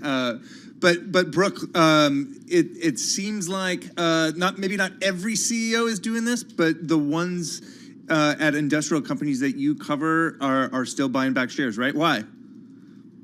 I mean, I think what's been really interesting in industrials is I can't remember such a time when the narrative has shifted so quickly. It really was not that long ago that we were all sort of wringing our hands that demand was just so hot and industrials couldn't get their supply chains lined up to meet all that demand. And now, there's a lot more concerns about, well, have we actually already seen the peak in demand? Is some of that going to fade away? Could we even see an industrial recession? So it's been really interesting. And what that debate has done largely is drag down the value of industrial stocks. And so if you're a CEO and you believe in sort of the long-term value of your company and the long-term potential, now is a time when buying back your stock does look economically pretty attractive. And we've seen companies taking advantage of that. And I think, as we get into the thick of earnings season here, really starting tomorrow, it'll be interesting to hear, the extent to which companies may have stepped up their purchases and also other things that they might be spending their money on. I mean, share buybacks is part of this, but if you're pretty confident in your long-term business model, maybe you also see a lot of opportunity to do acquisitions or to step up CapEx spending, which is another key focus point for investors as they think about whether there might be structural reasons why industrial demand could remain stronger for longer. Okay, so as earnings kick off, who are you watching? What are you expecting to unfold? Sure. So it's a jam-packed week. I think there's just about almost every industrial company reporting over the next 3 or 4 days. So it will be busy. But I think one of the things that's going to be really interesting is to look at some of the companies that still have more direct exposure to the consumer. So names like 3M, which still sells Post-it notes, or Stanley Black & Decker, which sells tools, and see whether there is any kind of divergence between their numbers and those, on the more traditional manufacturing side of the economy. Because we've seen the consumer has been really hot for, 2+ years as people bought physical stuff to help make the pandemic a little bit more palatable for them as while they were, spending so much time in their homes. there is some sort of natural slowdown that's going to happen from that spending. Now, the question is, does that leak over into the traditional industrial side of things, or could we see, maybe sort of a very non-traditional dynamic where consumer spending on physical stuff tapers off, but some of the more, traditional manufacturing spending on productivity initiatives or reshoring or supply chain rethinks or automation to offset the tight labor market hangs in there pretty well.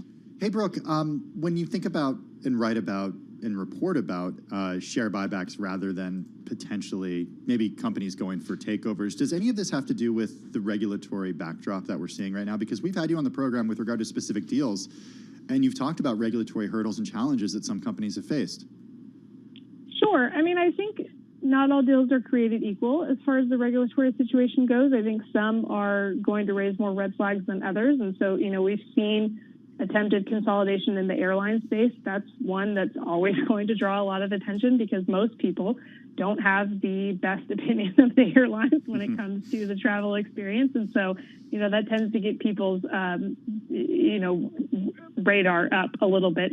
Some of the traditional industrial deals don't tend to have the same effect, just partly because people who are not me don't get as excited about some of these industrial technologies and manufacturing, odds and ends. But one thing that's been interesting is most manufacturers have actually not been buying each other. They've been focused more on the software side of things. So one thing that I'm watching for is the extent to which that pendulum starts to swing back the other way. We did just see at the end of last week, Allegiant buying Stanley Black & Decker's security doors business. Now, this is an asset that was on the sale block. It's not one that I, expect to draw a lot of antitrust scrutiny, but it is interesting to see that kind of consolidation happening after there's been so much focus more on the software side, often at very, very high multiples that I think maybe make investors a little bit more nervous at a time when you will see interest rates going up.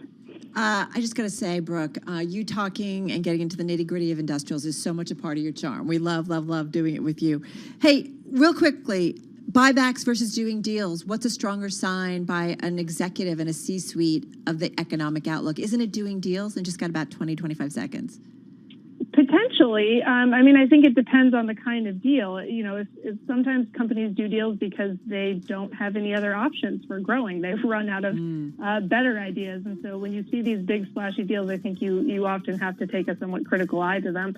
Look, now buybacks are not always a slam dunk. There's been plenty of companies that have spent a lot on buybacks and it hasn't worked out. But it does often in times of uncertainty signal confidence in the long term. All right. Great to check in with you. Brooke Sutherland, she's Deals and Industrials columnist at Bloomberg Opinion. This is the back page of the upcoming new issue of Business Week, and our thanks to Jill Weber, editor of Business Week. You are listening to Bloomberg Radio.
broadcasting live from the Bloomberg Interactive Broker Studio in New York. Bloomberg 1130 to Washington, D.C., Bloomberg 99.1 to Boston, Bloomberg 106.1 to San Francisco, Bloomberg 960 to the country, Sirius XM Channel 119, and around the globe, the Bloomberg Business app and BloombergRadio.com. This is Bloomberg Business Week. All right, we are watching the markets. They are at their highs of the session, and we're seeing both gains in the Dow and the NASDAQ. Coming up, though, we're going to talk about geopolitics because we had two senior U.S. officials, very high-ranking officials, over in Kyiv over the weekend. Yeah, we're talking about Lloyd Austin and Antony Blinken. Jody Schneider is going to be joining us in just a few minutes. First, though, Charlie, give us an update on what's happening with the markets because we're seeing a change in sentiment. Indeed, we really are. It's just remarkable. When you pull up the GIP chart on the Bloomberg, you look at the S&P 500 index. We've got a straight line up right now. Keep in mind that at one point we had the S&P down 71, lower by 1.6%. Right now the S&P lower by 5, down 0.1%. Perhaps the bigger news, though, both the Dow and NASDAQ, as Carol mentioned, trading at the highs of the session right now. NASDAQ up 76, have been down 116, but right now a gain of 0.6%. The Dow, which have been down 488 points, up now by 53, a gain there of 0.2%. We're also keeping an eye on Twitter. It is in the final stretch of negotiations about that $43 billion sale to Elon Musk that could rank as one of the biggest ever leveraged buyouts of a listed company. Right now, Twitter shares, they are advancing by 5.4%. If we talk Elon Musk, cannot ignore Tesla. Tesla shares now trading little changed, up by 50 cents on Tesla. 10-year yield 2.81%. Spot gold down 1.6%. 19.01 the ounce. West Texas Intermediate crude is tumbling 3.3%, 98.64 a barrel. Coronavirus cases in the U.S. are little changed at 81 million, according to data collected by Johns Hopkins University and Bloomberg News. California, by the way, had the largest number of confirmed cases at 9.19 million. Dr. Joshua Sharfstein is Vice Dean of the Johns Hopkins Bloomberg School of Public Health. We are seeing hospitalizations starting to creep up in this country, and with that, deaths will probably turn around too and start to go up. I think that is from this BA2 variant. So I don't think we're on a one-way path to the low 100s, but it's possible that we could get there.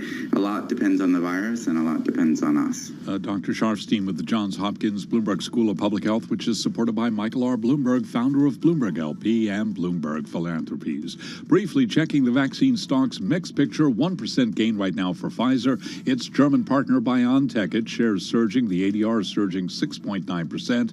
AstraZeneca's ADR is down 0.2%. Moderna up 7.5%. Johnson & Johnson up 1.8%.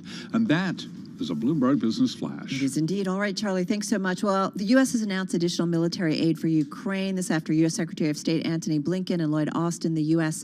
Defense Secretary, visited Kyiv over the weekend. And then you also had, Tim, Russia's Deputy Foreign Minister meeting with U.S. Ambassador John Sullivan. That happened today as well after that visit to Kyiv. I mean, some very high-level meetings going on right now. Yeah, we're fortunate right now to be joined by Jody Schneider, political news director for Bloomberg Television and Radio. She's with us in the Bloomberg Interactive Brokers studio. Jody, I want to start with the aid package that we learned about as Secretary of State Antony Blinken and Defense Secretary Lloyd Austin announced as they visited Kyiv. What do we know about that aid package? What does it look like? Well, first of all, the Ukrainian President Zelensky had told the U.S., yes, please come and visit, but don't come empty-handed. And so they didn't. They came with plenty in their package. They have $713 million in foreign military financing. A little more than $300 million of that will go to Ukraine specifically. The rest is going to be split among NATO members and other countries that have provided Ukraine with military supplies. So they did come with this aid package, and the Congress, which is back in Washington this week after a 2-week break, will be debating what is expected to be a supplemental request from the White House for more aid for Ukraine. Jody, I'm so glad we have you because actually, over the weekend on Saturday, when I saw these notifications on my phone blow up that these two individuals were visiting Kyiv, I thought to myself, is this the type of thing that the U.S. government wants to keep a secret for security purposes? What typically happens with a high-level visit like this? Yeah, first of all, you don't find out until they're there, right? Exactly, but we found out ahead of time this time. Yeah, which was interesting. But what they traveled to Kyiv from Poland. They went to Poland first, and they were on this train with blacked out windows. A train, though.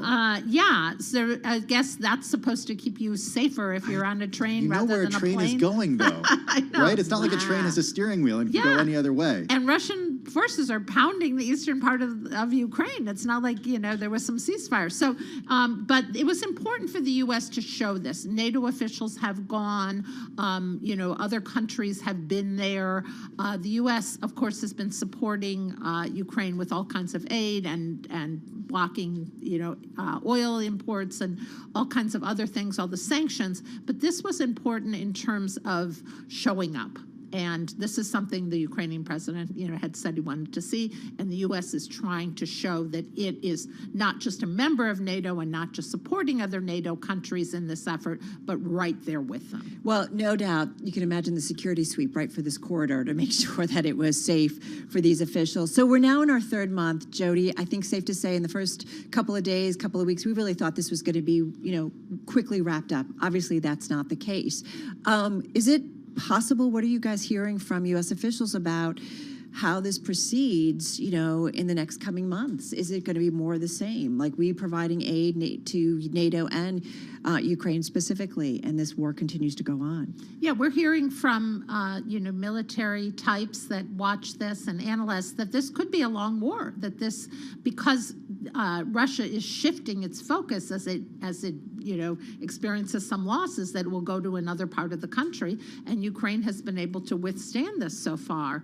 So we heard today from the Defense Secretary Austin, when asked about the U.S. goals in the conflict, he said Washington essentially wants Ukraine to remain a sovereign democratic country, and that we want to see Russia weakened, he said, to the degree it can't do the kinds of things it has done in invading Ukraine, which is kind of an interesting goal for the U.S. We're going to weaken the opponent of the country we support, and yet give aid for military support to this country and hope that this grinds down Russia. Well, speaking of grinding down, where is Ukraine in terms of succeeding here? Because, we're well into month 3 of this conflict, and I would say that the narrative around it has shifted a lot. We're not watching it day to day the same way that we were in the early weeks. Yeah, the Secretary of State is being a cheerleader for Ukraine. Today he said, or over the weekend, he said that Russia is failing, Ukraine is succeeding. Then he went on to say, we don't know how the rest of this war will unfold, but we know that we need Ukraine to succeed and that they'll be around a lot longer than Vladimir Putin. I don't know exactly, he didn't get into specifics of the military situation, but clearly this is the line from the U.S. and from NATO countries that this is not lost, that the aid we are giving and the support we are giving is for them to actually succeed, not just to survive. But amazing, here we are 3 months in, or getting into it, that third month. Jody, thank you so much. Jody Schneider, she's political news director at Bloomberg TV and Radio here in our Interactive Brokers studio. Let's get to Washington, D.C. now for a check of the latest world and national news with Nancy Lyons. Hey, Nance. Thanks, Tim. You all have been discussing it. Following a trip this weekend to Ukraine, Defense Secretary Lloyd Austin has said the U.S. wants to see Russia weakened to the degree it cannot do the kinds of things it's been doing in this invasion. A senior State Department official who prefers to remain anonymous says the U.S. sees Russia facing a significant depletion of its hardware and forces as this invasion drags on. Well, immigration is front and center in Washington this week. It begins tomorrow when the Supreme Court considers whether President Biden can end former President Donald Trump's Remain in Mexico policy. A federal judge ordered the Biden administration to resume the program that keeps asylum seekers in Mexico while their applications are processed. This case comes less than a month before the Title 42 public health policy expires at the border. Lawmakers on both sides of the aisle are concerned the White House may not have a plan for a potential migrant surge. In Washington, I'm Nathan Hager, Bloomberg Radio. French President Emmanuel Macron is promising to unite his country after winning his second 5-year term last night. Macron defeated far-right leader Marine Le Pen by 17 percentage points. But Bloomberg's Caroline Cannon reports it was a narrower margin than their first matchup in 2017. There is a large proportion of the French who felt left behind, who felt like he hasn't really dealt with their daily issues when it comes, for example, to energy, inflation, the issue of the cost of living, or even their concerns about immigration or Europe. Bloomberg's Caroline Cannon in Paris. Union leaders are planning this Sunday, May Day, as a rallying point to show Macron his victory does not give him a blank check. Global News, 24 hours a day. All right, Nance, thank you so much. Carol Masser, along with Tim Stanovic, here in our Interactive Brokers studio. And folks, we're checking out the most read stories on the Bloomberg, and this is certainly one of them. Our Eric Larson doing a write-up here at Bloomberg and pointing out, and you've heard this, Nancy covering this as well, a judge ruled that Donald Trump is in contempt of court for failing to turn over records in New York's probe into asset valuations at his real estate company. Yeah, the ruling came today, and it includes a $10,000 a day fine until the former president produces the documents.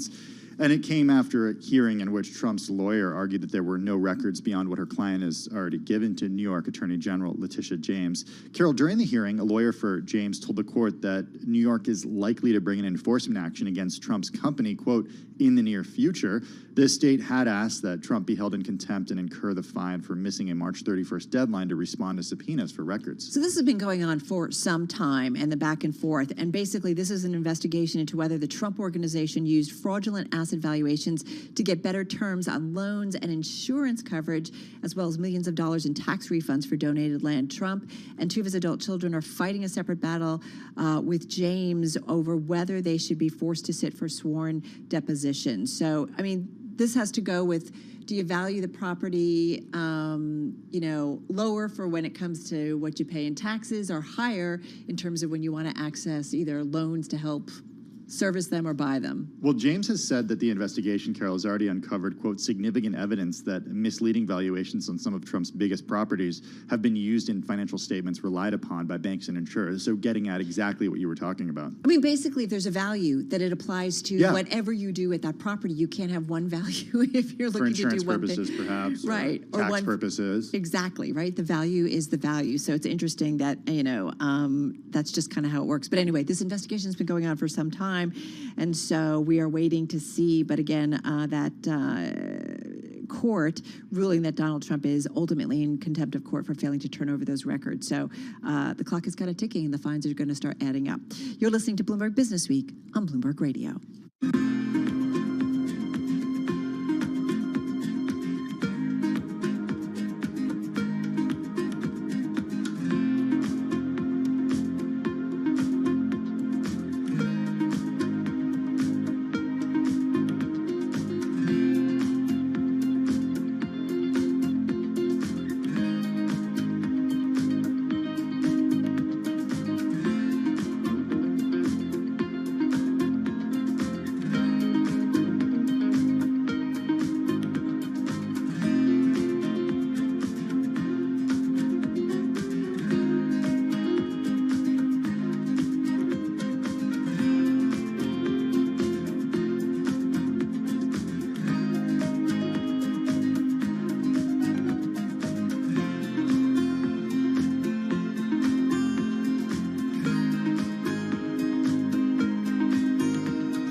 Connection lost.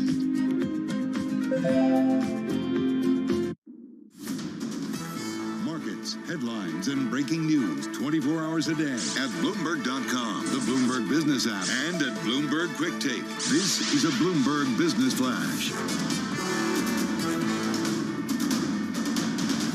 From Bloomberg World Headquarters, I'm Charlie Pellet. S&P 500 index just turning higher on the day. So now we've got the Dow, the S&P, NASDAQ all in the green, wiping out earlier losses. Do want to begin with a developing story involving Twitter. Right now, we have a trading halt waiting for news from Twitter. Twitter, of course, said to be in the final stretch of negotiations about a $43 billion sale to Elon Musk. That could rank as one of the biggest ever leverage buyouts of a listed company. Got to keep it locked into Bloomberg Business Week. Tim and Carol will have the very latest as we get developments on Twitter. But right now, trading halt. Twitter shares last trading at 51.63, up 5.5%. Tesla lower now by 0.2%. 10-year yield 2.82%. Spot gold down 1.6%, $1,900 even the ounce. West Texas Intermediate crude down 2.9%, $99.10 a barrel. S&P up 1 point right now, erasing earlier losses. The Dow up 91, up 0.3. NASDAQ up 0.8%. A trading halt for Twitter. I'm Charlie Pellet. That is a Bloomberg Business Flash. And just to remind everybody, as Charlie mentioned, Twitter is halted, news pending, and the stock being halted at up about 5.5% at 51 and change. So one of our major global market and economic stories of the day, no doubt about it, is China. Monday, today we got news of investors awaking to the idea of China locking down Beijing, a city of more than 20 million, so adding to worries about supply stresses that are keeping the heat on prices. You also had China's central bank today cutting the amount of money that banks need to have in reserve for their foreign currency holdings to ease financial tightening. We saw Chinese stocks sell off overnight. There has been a lot of pressure. Every day we get something. We've got a great voice joining us now who can really help give us some context as to the effects that this is having on China's economy and, of course, on the global economy, too. Tom Orlik is chief economist for Bloomberg Economics. He joins us now on the phone from Washington, D.C. Tom, really good to have you with us. When you see news like this, when we have reporting from the folks at Bloomberg News about what's happening on the ground in China, what are the numbers that you're looking for, and what is the team doing at Bloomberg Economics in order to quantify the extent of a lockdown and the effect that it has on China's economy and on the global economy? Great to be here, Tim. Thanks for having me on. So if we go back to 2020, China got a lot of positive reviews for its successful containment of the coronavirus, at least at home.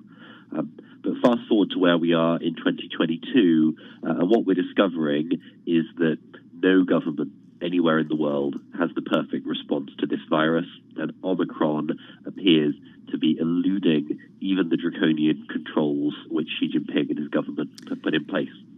So Shanghai, big financial center, big port, big industrial area. Tom, hang on a second. Forgive us, because just crossing the Bloomberg as expected, Elon Musk to buy Twitter for $54.20 a share in cash. The stock had been halted pending news. We're talking about shares of Twitter, which finished ahead of that news announcement. It was halted at $51.63 a share, so it was up about 5.5%. But again, Elon Musk to buy Twitter for $54.20 a share in cash. That deal expected to close in 2022. Twitter will become a privately held company upon the close of that deal, and Elon Musk has secured $25.5 billion of fully committed financing. So we're talking about a $43 billion deal. Musk providing about $21 billion of an equity commitment, it sounds like, of his own, and the transaction unanimously approved by the Twitter board. So again, Twitter going from being a little bit cold on the deal to all in, and that was the news we've been talking about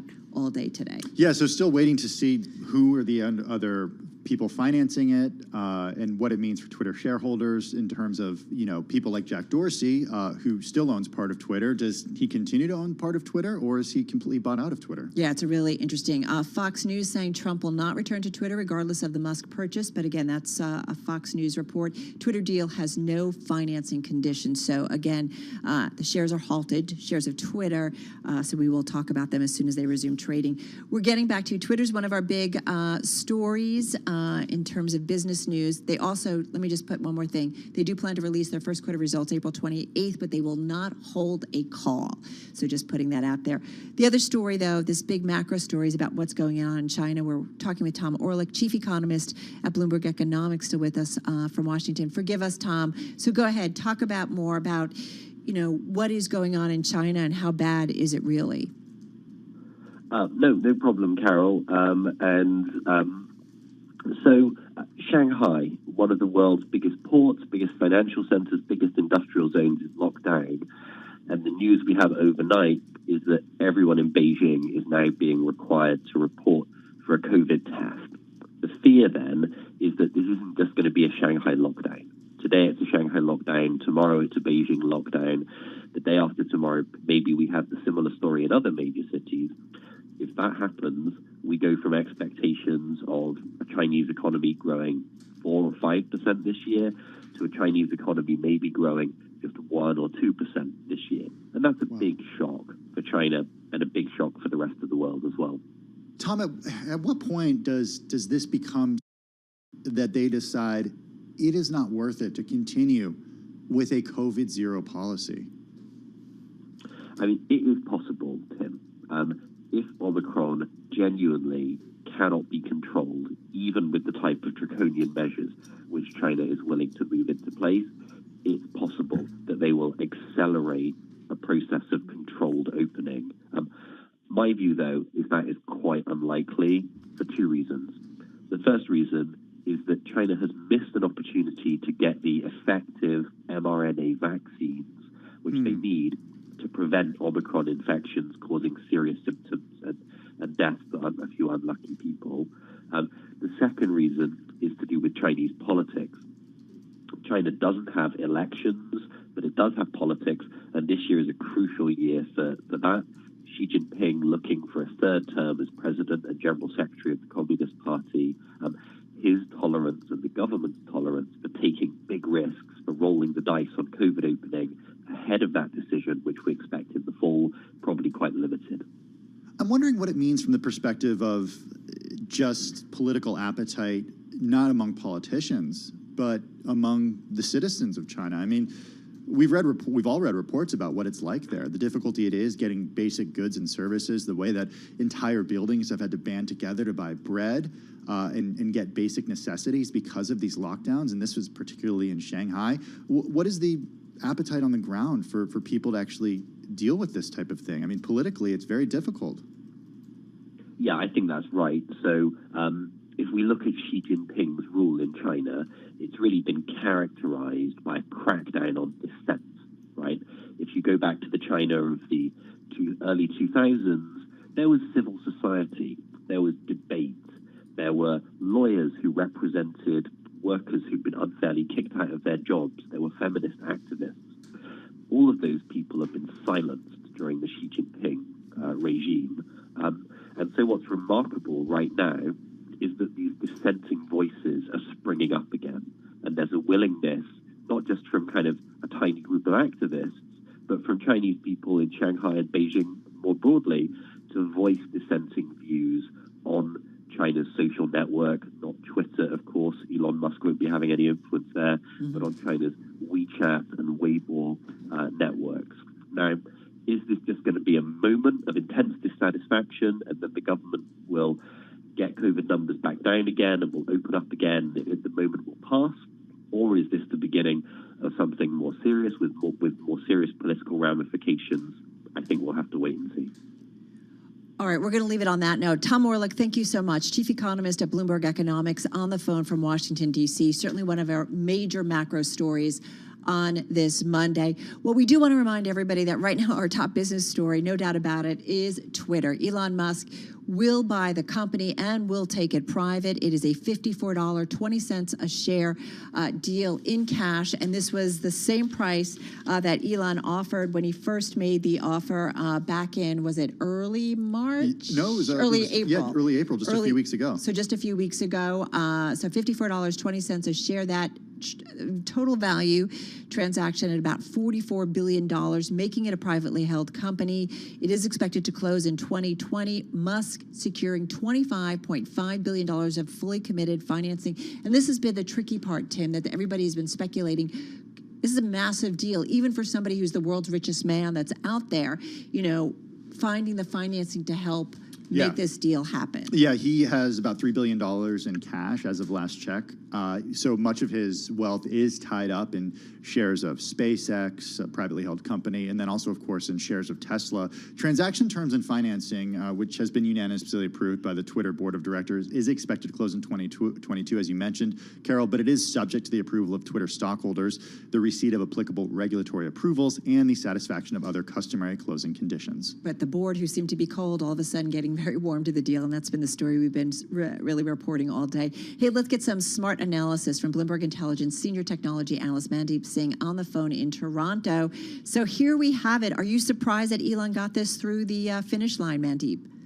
I think everyone is surprised at this point of time how quickly this happened. And also, there is no other kind of partner here. So that's the most surprising element. All along, we thought, private equity will partner on this deal. Well, he pulled it off on his own. And we knew he had the cash and, the Tesla shares to back it up. But how quickly it happened is, I think, the real surprise here. Okay, so what do we know about where he got the money or what he's using for the money? Which portion of his assets? Yeah, so it's that $46.5 billion in commitments he showed in the 13D filing. That is what he's using for the offer, and that really involves about $25 billion in debt financing. So from Morgan Stanley, and then the remaining $21 billion in equity. Well, we still don't know if he's going to sell shares or he's going to have someone else as co-partner on that $21 billion. So let me just make sure I have this right. So the $25 billion in debt financing, it's fair to say that he's essentially found backers to give him $25 billion, and he's paying that out as some sort of, they've lent him the money, and he's backing that up with some sort of collateral because he's the wealthiest person in the world. Is that fair to say?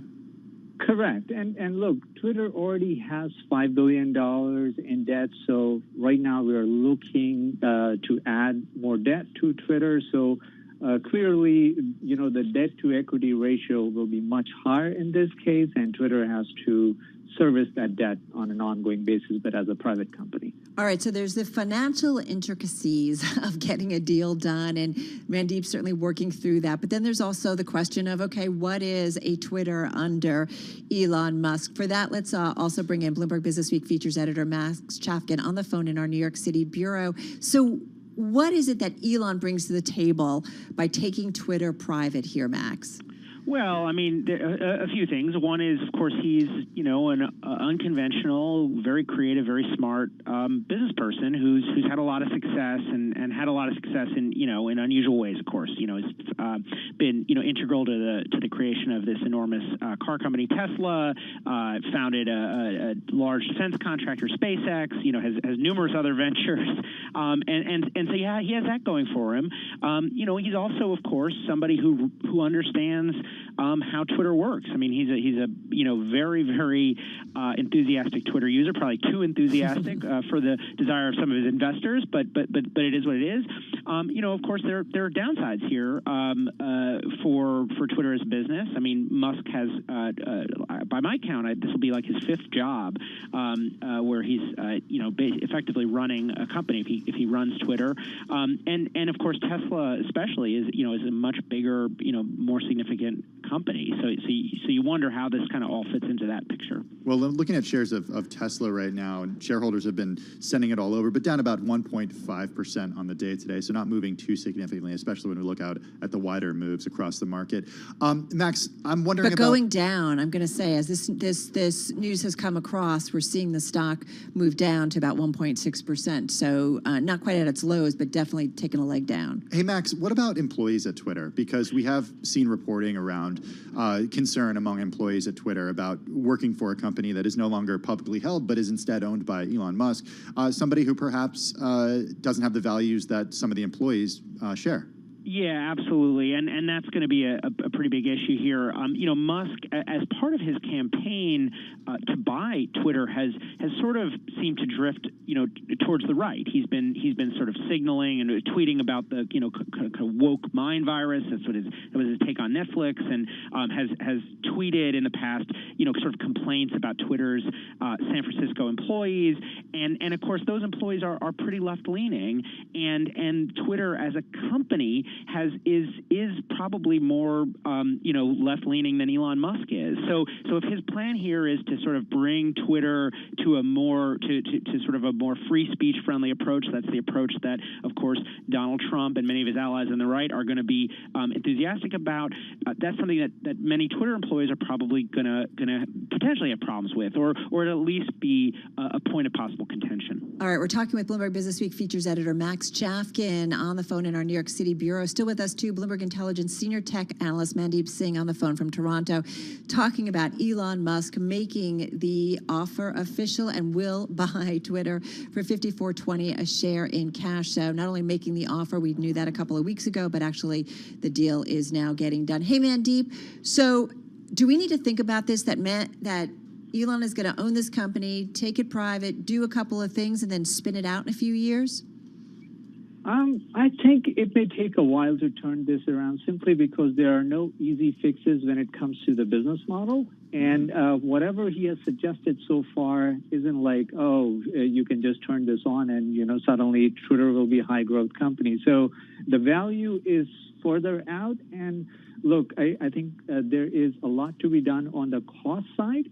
If Twitter will pile on, new debt of around 15-20 billion, they have to service that debt. That debt has to come from free cash flow that Twitter generates. And so there is a lot to be done in terms of the operational efficiency, and it will be interesting to see who he brings on to run the company. I don't think he's going to do it himself. How much debt now then will they have ultimately, Mandeep, after this deal is done? So currently, Twitter has $5 billion. With the financing, they can have up to another $25 billion in debt. So you're talking about a debt to equity of over 50% at the current valuation. Put that into context for us. And is it manageable, especially, as you say, it's been no easy fix to the business model? Well, so right now, Twitter is not even generating $1 billion in EBITDA.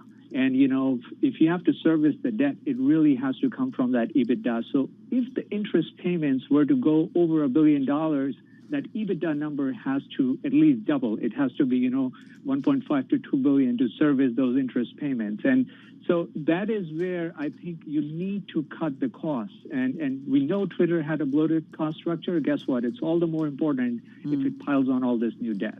Hey, Max Chafkin, come on back in here, because in your book, The Contrarian, Peter Thiel and Silicon Valley's Pursuit of Power, you did a lot of reporting about Elon Musk in the early years at PayPal when he worked with Thiel. What do we know about the way that Elon Musk thinks about free speech, the way that he thinks about changes at companies that he runs, as to clues about what this means for consumers, people who use the Twitter platform? Like, what changes could we expect with an Elon Musk-owned Twitter? Well, so Elon Musk, his politics have always been pretty sketchy, because I think part of the reason is that he's been running these big companies that have been either financed or have major customers in the U.S. government. So he's sort of always been playing a political game, and at different times in his career, he's sounded very differently. So when he originally was involved with Tesla, he was promoting it as this, this is like a real driver's car, right? Then during the Obama years, he became more of a green guy. Is really promoting himself, focused on green stuff. During the Trump era, we saw some shifts too, where he became sort of more focused on American manufacturing, sort of saying things that you'd imagine the president would like. I think what's happening here is I'm not sure he's thinking about this in totally political terms. I think he is. As a user, he has some frustrations.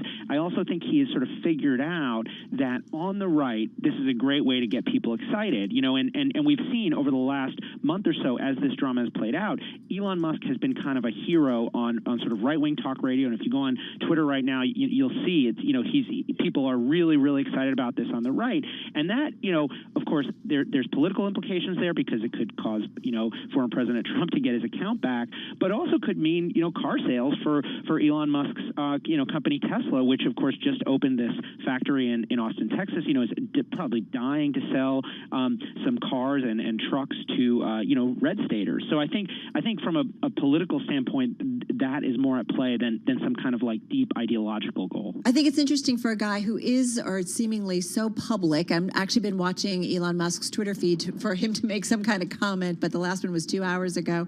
But that he's taking this company private. Mandeep, what does allowing Musk to take a company private allow him to do? You talked about cutting costs. I'm assuming maybe that's a little bit easier, but what else is easier by doing this not as a publicly held company?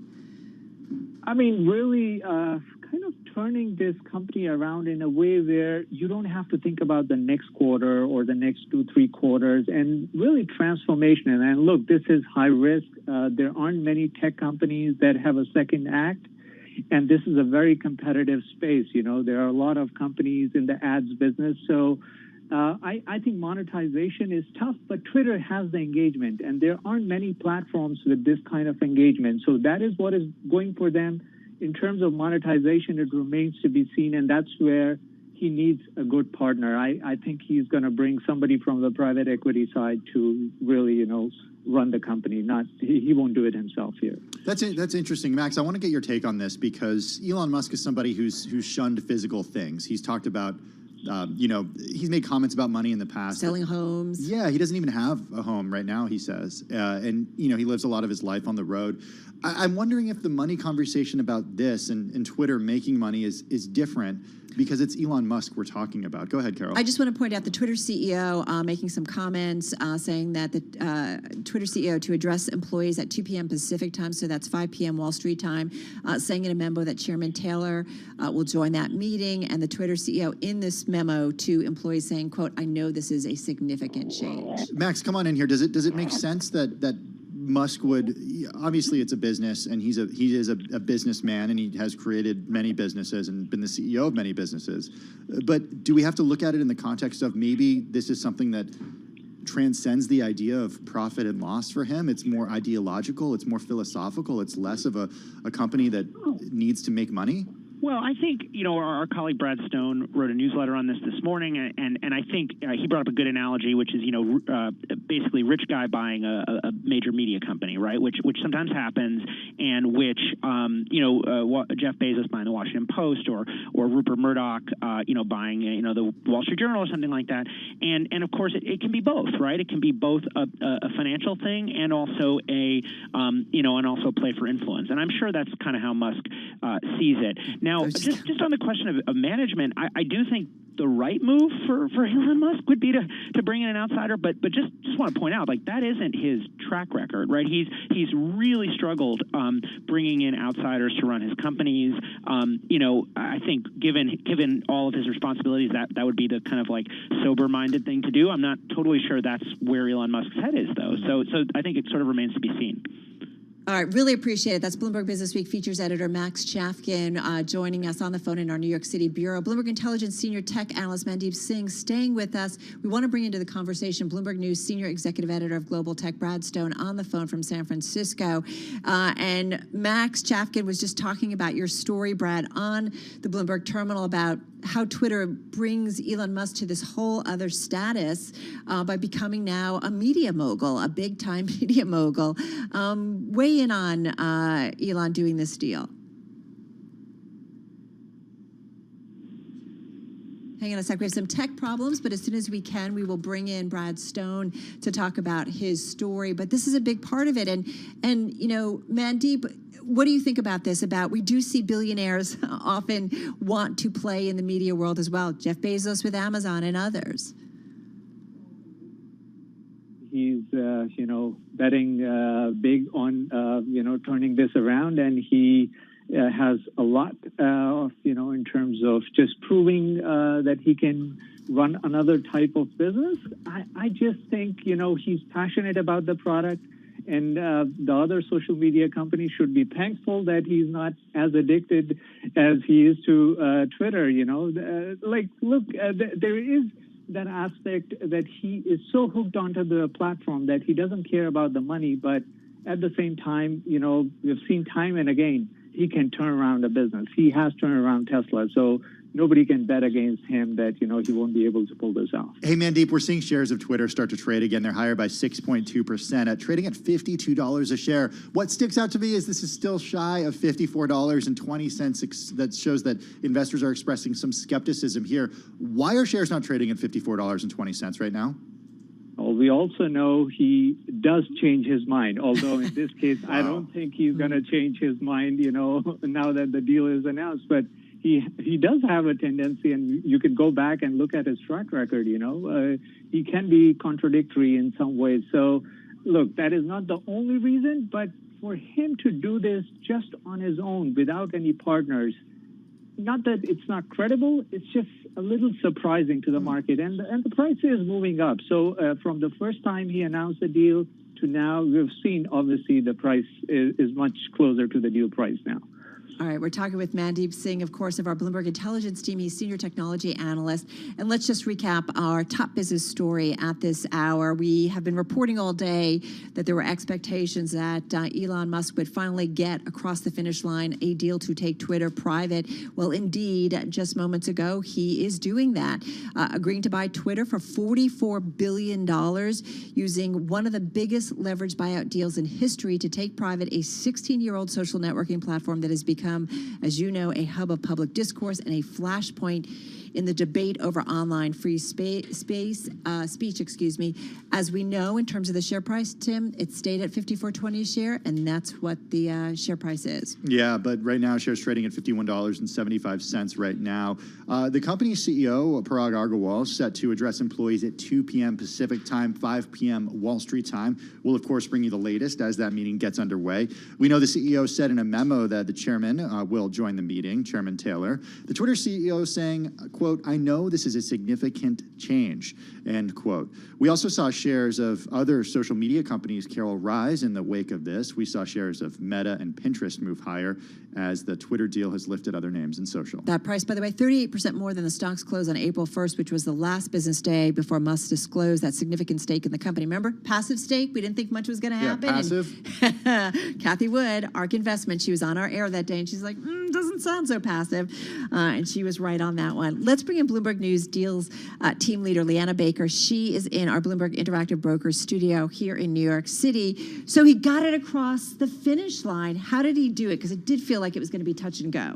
It's been a wild 11 days. Heading into the weekend, it felt like things were unfreezing a little bit in between the defensive stance Twitter was taking on Musk, but we don't know what happened over the past 72 hours. There was clearly some breakthrough between Twitter's board and Musk that led to the big announcement just now.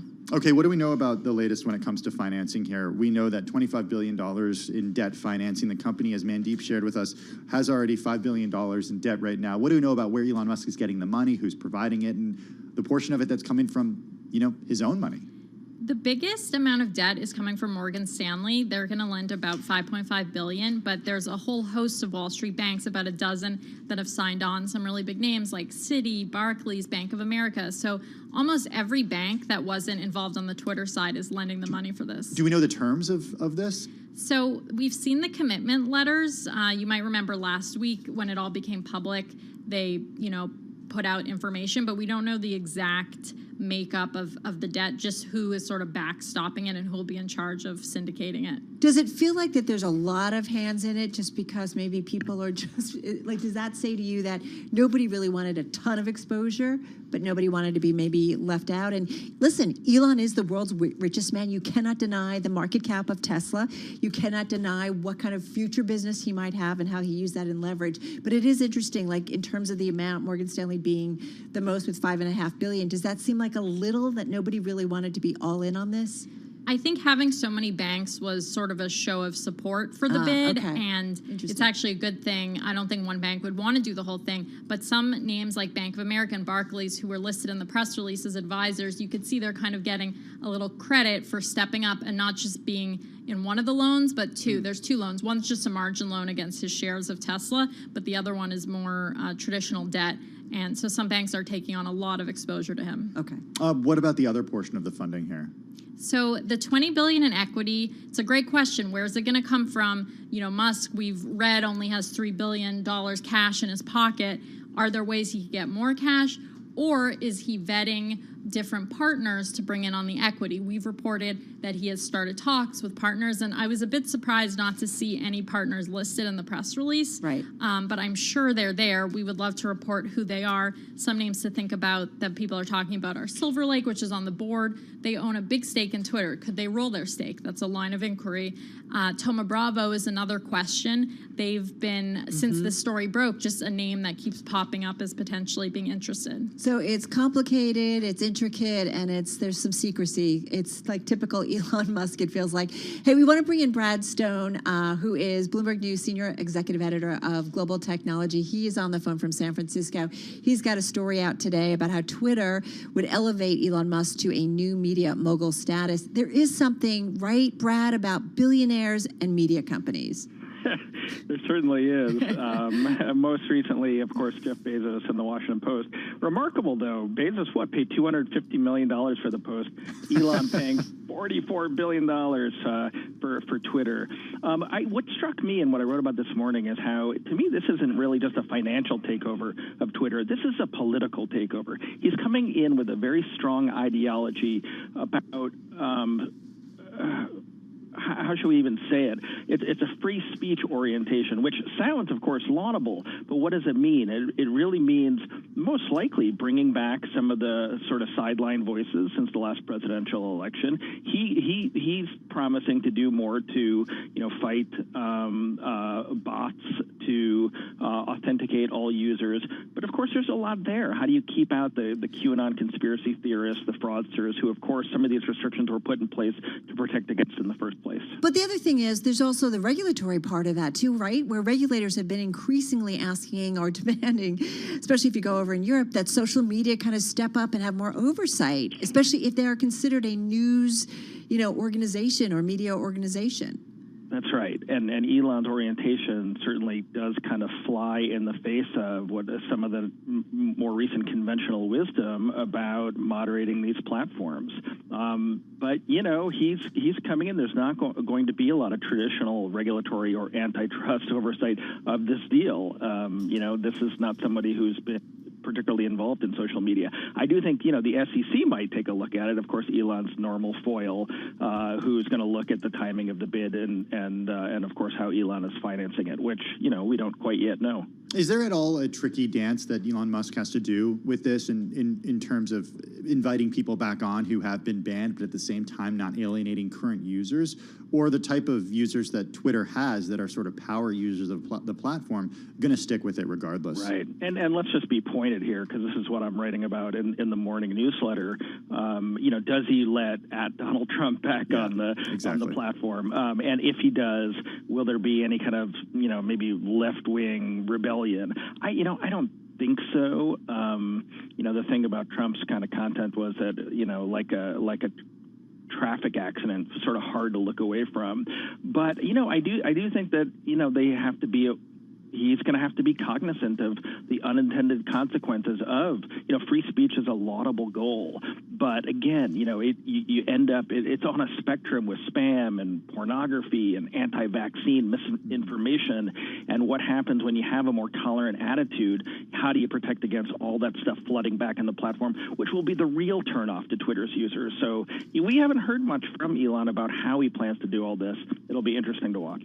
Leanna Baker's still with us, Jill's team leader at Bloomberg News. Leanna, I want to bring you in. The way this deal is structured in terms of the financial terms, does this say pretty much done? Because Elon Musk can be a little volatile, to say the least. And like we were talking earlier, some speculation about could he still pull out, especially with the share price trading below the offer price here, at least when it started to resume trading. Does what you are seeing in terms of the terms say, okay, this is done? So no deal's ever done until it closes. So there definitely is going to be probably a short time period where the deal is pending and it still needs approval from regulators, although nothing really indicates that wouldn't happen. But it's true. There is a level of unpredictability when it comes to Musk, so you never know. But it does seem like he really wants this asset. In just 11 days, he was able to pull this off. So Hey, this is the dude who got a Chinese factory built up in kind of record time. So, Leanna, what could derail this deal between now and when it closes, which, according to the press release, says it will happen in 2022?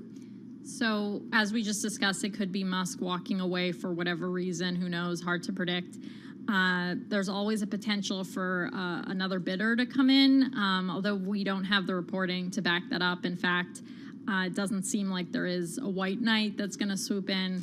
So, but that's another possibility. Trying to think what else. Those are kind of the main things. And then maybe if the SEC wants to give Musk another slap on the wrist for some of the timing of this all, he buys the stake. You mentioned it's passive. It clearly wasn't passive.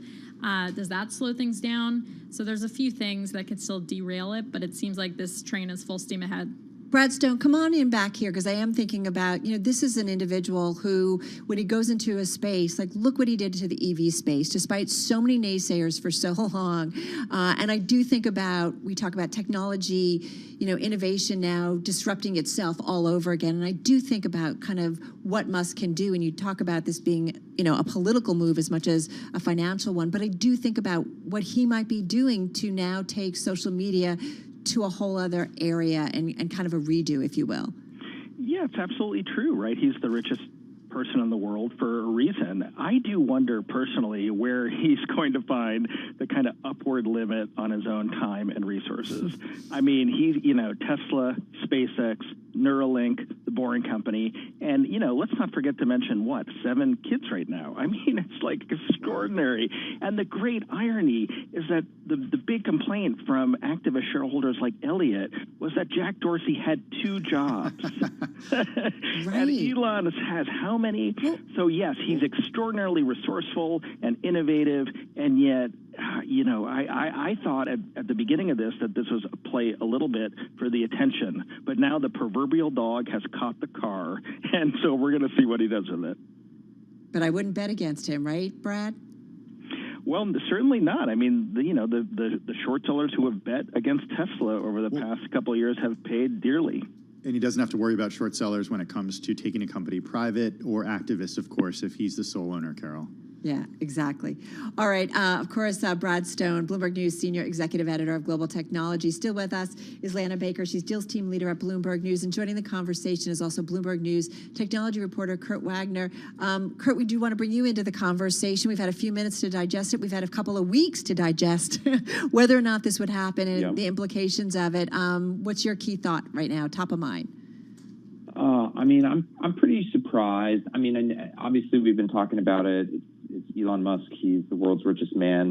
We knew this was always possible, but I still can't help but just be sort of shocked that we finally got to this point. Twitter, as you know, has been seen as a potential acquisition for people for years, right? And it's always kind of been thrown around, and nothing's ever happened. So it's pretty crazy that we're here. I think, I'm speaking as much as I can with employees right now, and was doing the same earlier today. And it's just, people are just really wondering what happens now, right? They're taking a company private. Elon is not known for someone who, feels that he needs a bunch of parts of a company that maybe a traditional tech company would have, like public relations, for example. Right, he doesn't have that for Tesla.